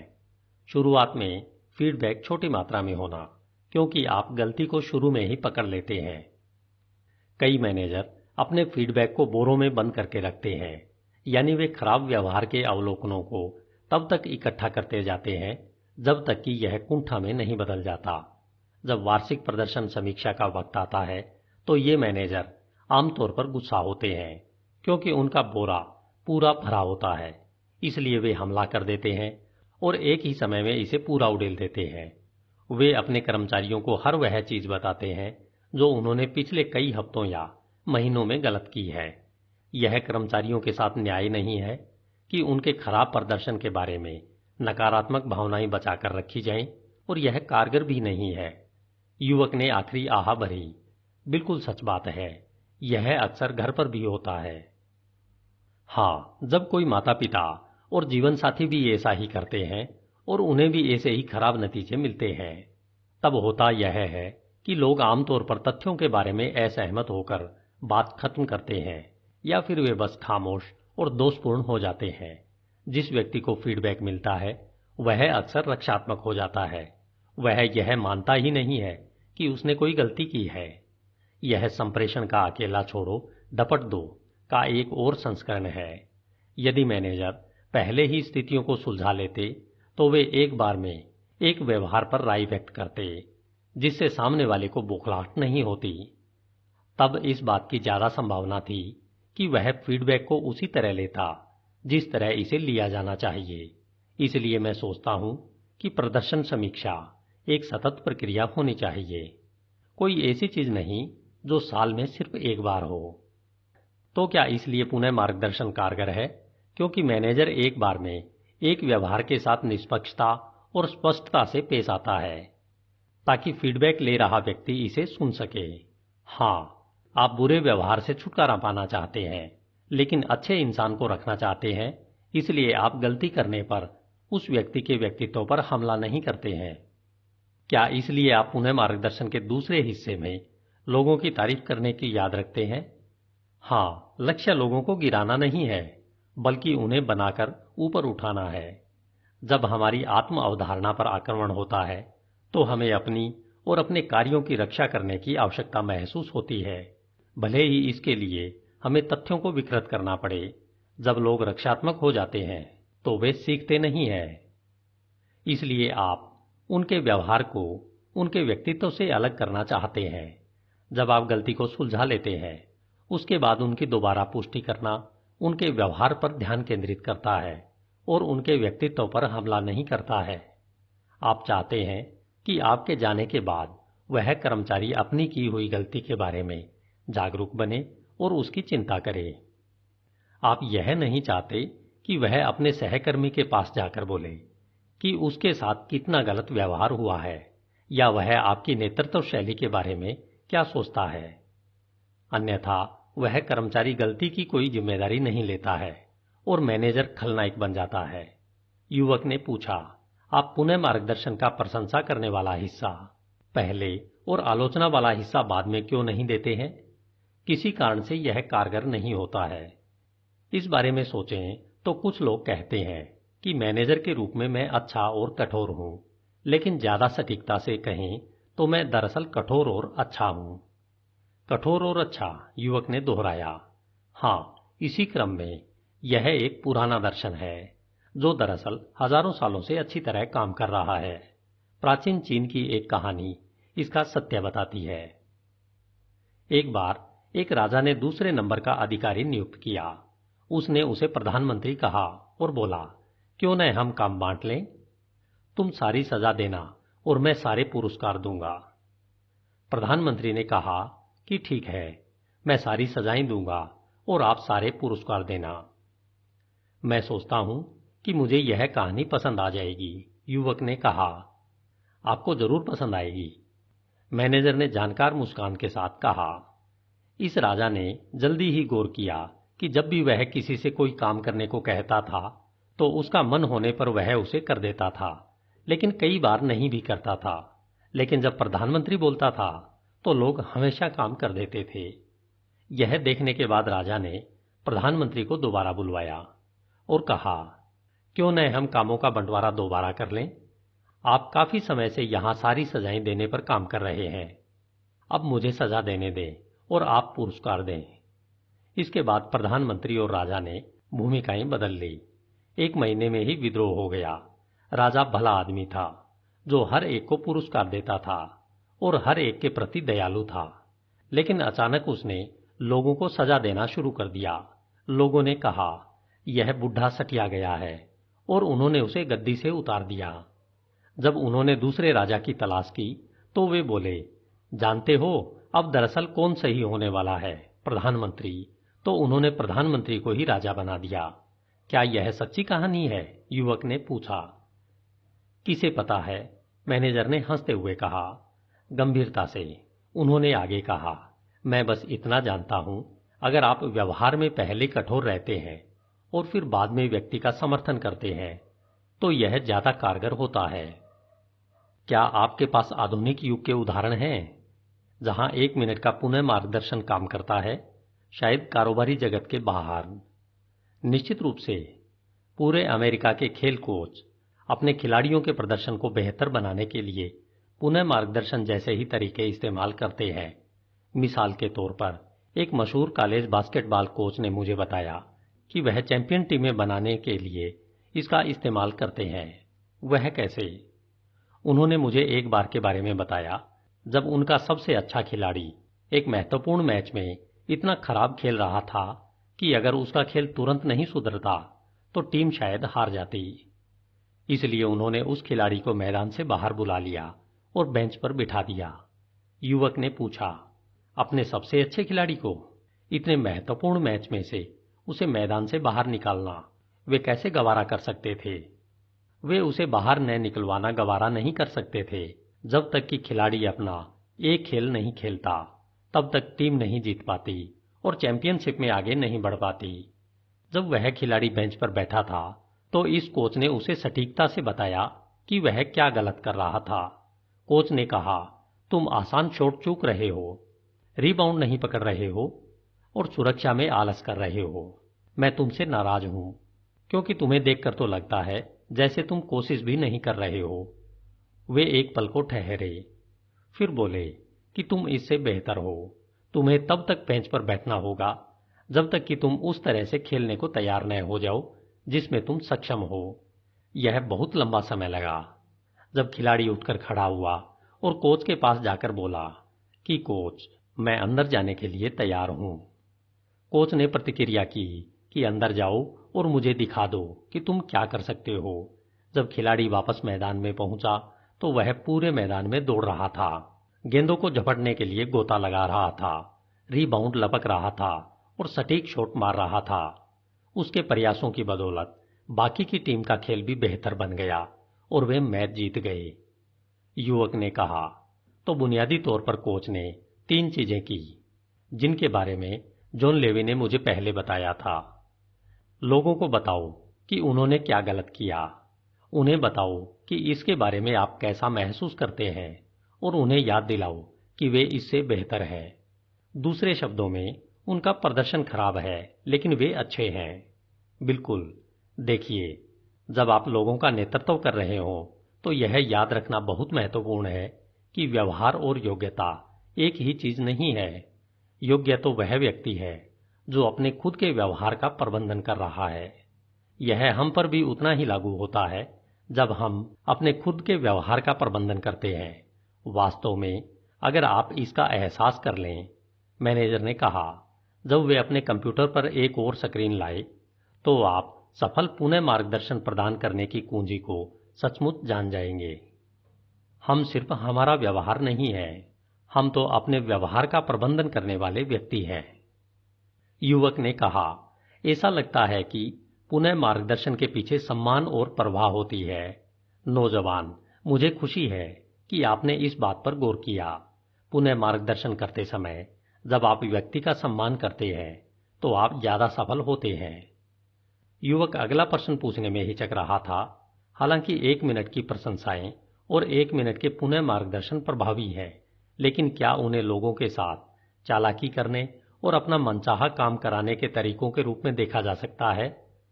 यह बेहतरीन सवाल है। चालाकी में अपने खुद के लाभ के लिए लोगों को छलपूर्वक नियंत्रित करना शामिल होता है। अगर आप चालाकी से लोगों का शोषण करने की कोशिश कर रहे हैं तो आप खराब काम कर रहे हैं और यह आपको काटने के लिए लौट कर आएगा। आपका काम कर्मचारियों को दिखाना है कि खुद का प्रबंधन कैसे करें और इसका आनंद कैसे लें। आप चाहते हैं कि जब आप आसपास न हो तब भी वे सफल हों। इसलिए कर्मचारियों को पहले से यह बताना इतना महत्वपूर्ण है कि वे क्या और क्यों कर रहे हैं। यह जीवन में बाकी किसी चीज जैसा है। कुछ चीजें हैं जो काम करती हैं और कुछ चीजें हैं जो काम नहीं करती हैं। लोगों के साथ ईमानदार बनना ज्यादा कारगर होता है। जैसा आपने गौर किया होगा, बेईमानी अंततः लोगों के साथ असफल करा देती है। युवक ने कहा, मैं अब देख सकता हूं आपकी प्रबंधन शैली की शक्ति कहां से आती है। आप लोगों की परवाह करते हैं। हाँ, मैं करता हूं। मैं परिणामों की भी परवाह करता हूं। युवक अब ज्यादा स्पष्टता से देखने लगा था कि कर्मचारी और परिणाम आपस में कितने करीबी से जुड़े हुए थे। उन्हें याद आया कि जब वह पहली बार इस खास मैनेजर से मिला था तो वे उसे कैसे रूखे लगे थे।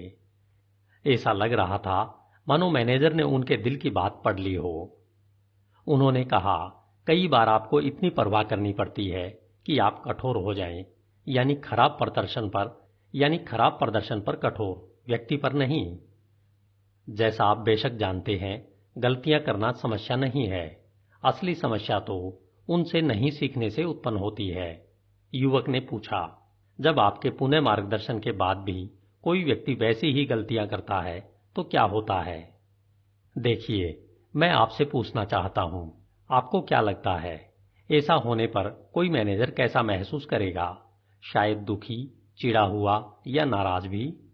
हाँ, तब आपको थोड़ा दूर हटने और स्थिति को शांति से देखने की जरूरत है ताकि अपनी भावनाओं की वजह से आप गलती न कर बैठें।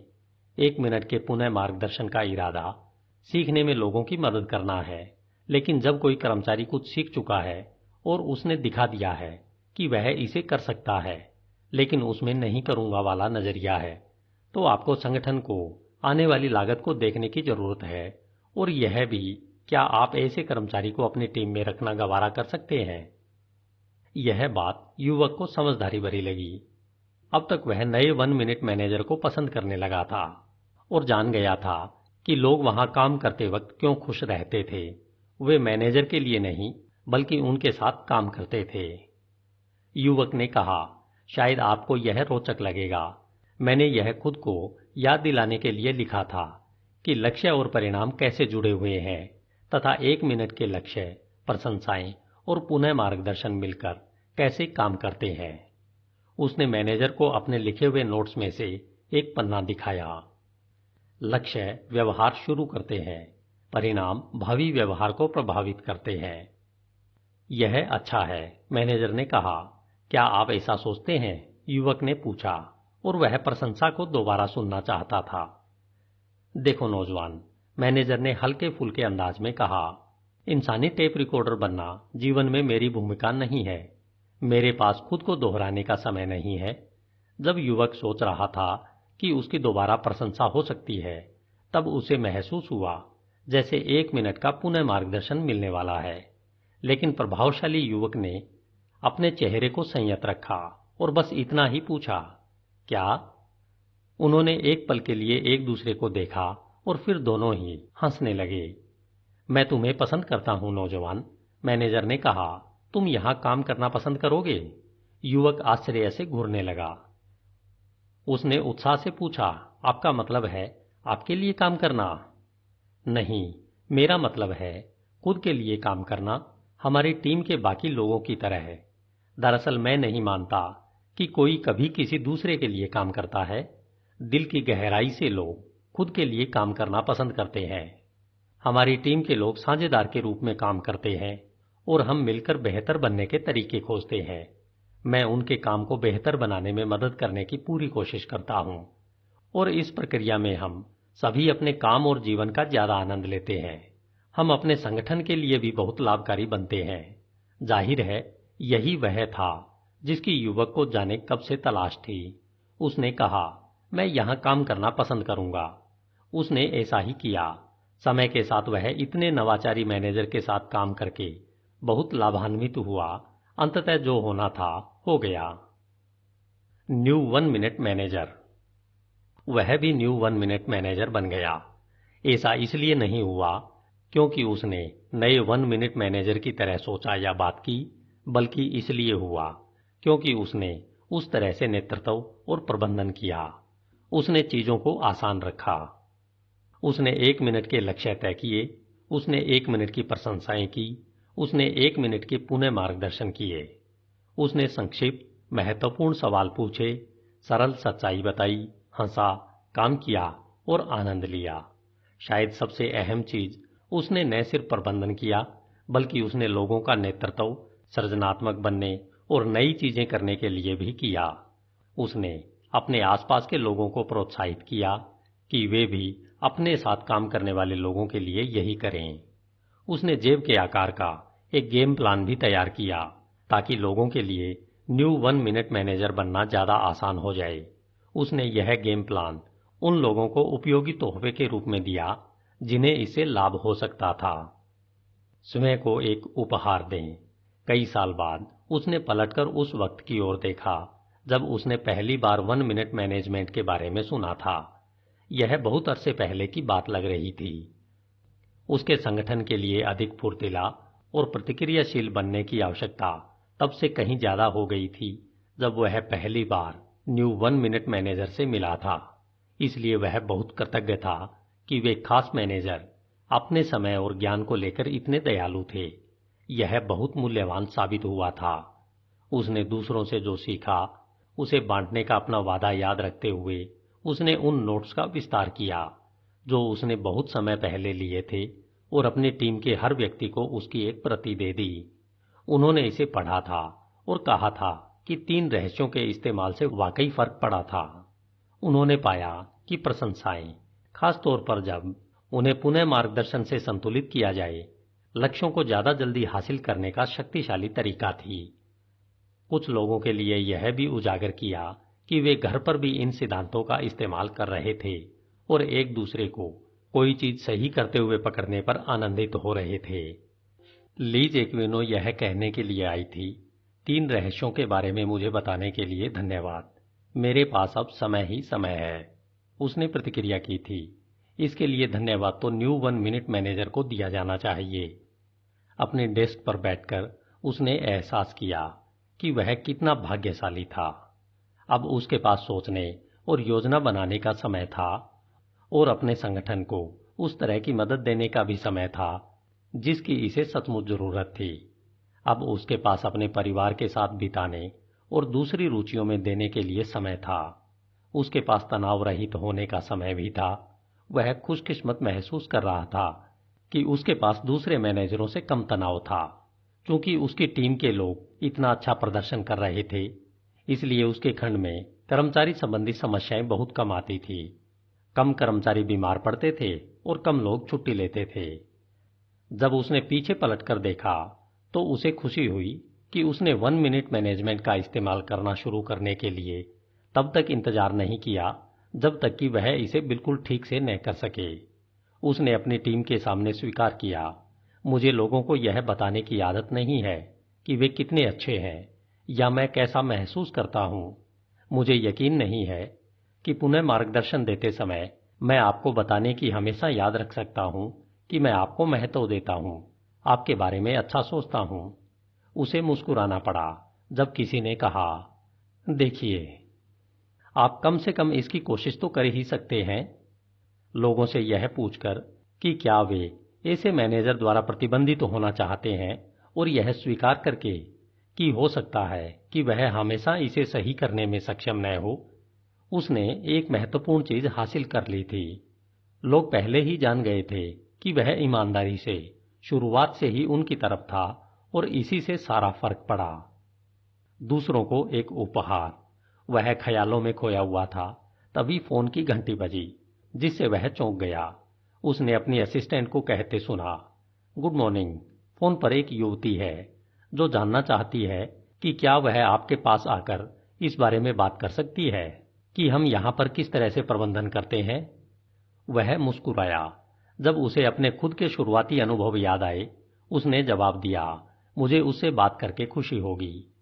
बाद में जब वह प्रतिभाशाली युवती से मिला तो वह बोला, मैं वह सब बताकर सम्मानित महसूस कर रहा हूं जो मैंने नेतृत्व और प्रबंधन करने के बारे में सीखा है। जब उसने उस युवती को कुर्सी दी तो वह बोला, मेरा आपसे केवल एक आग्रह है। आगंतुक ने पूछा, वह क्या? उसने शुरू किया, बस यही कि अगर आपको यह उपयोगी लगे तो आप इसे दूसरों को बताएं। धन्यवाद। HindiAudiobook.com। आपका दिन शुभ हो।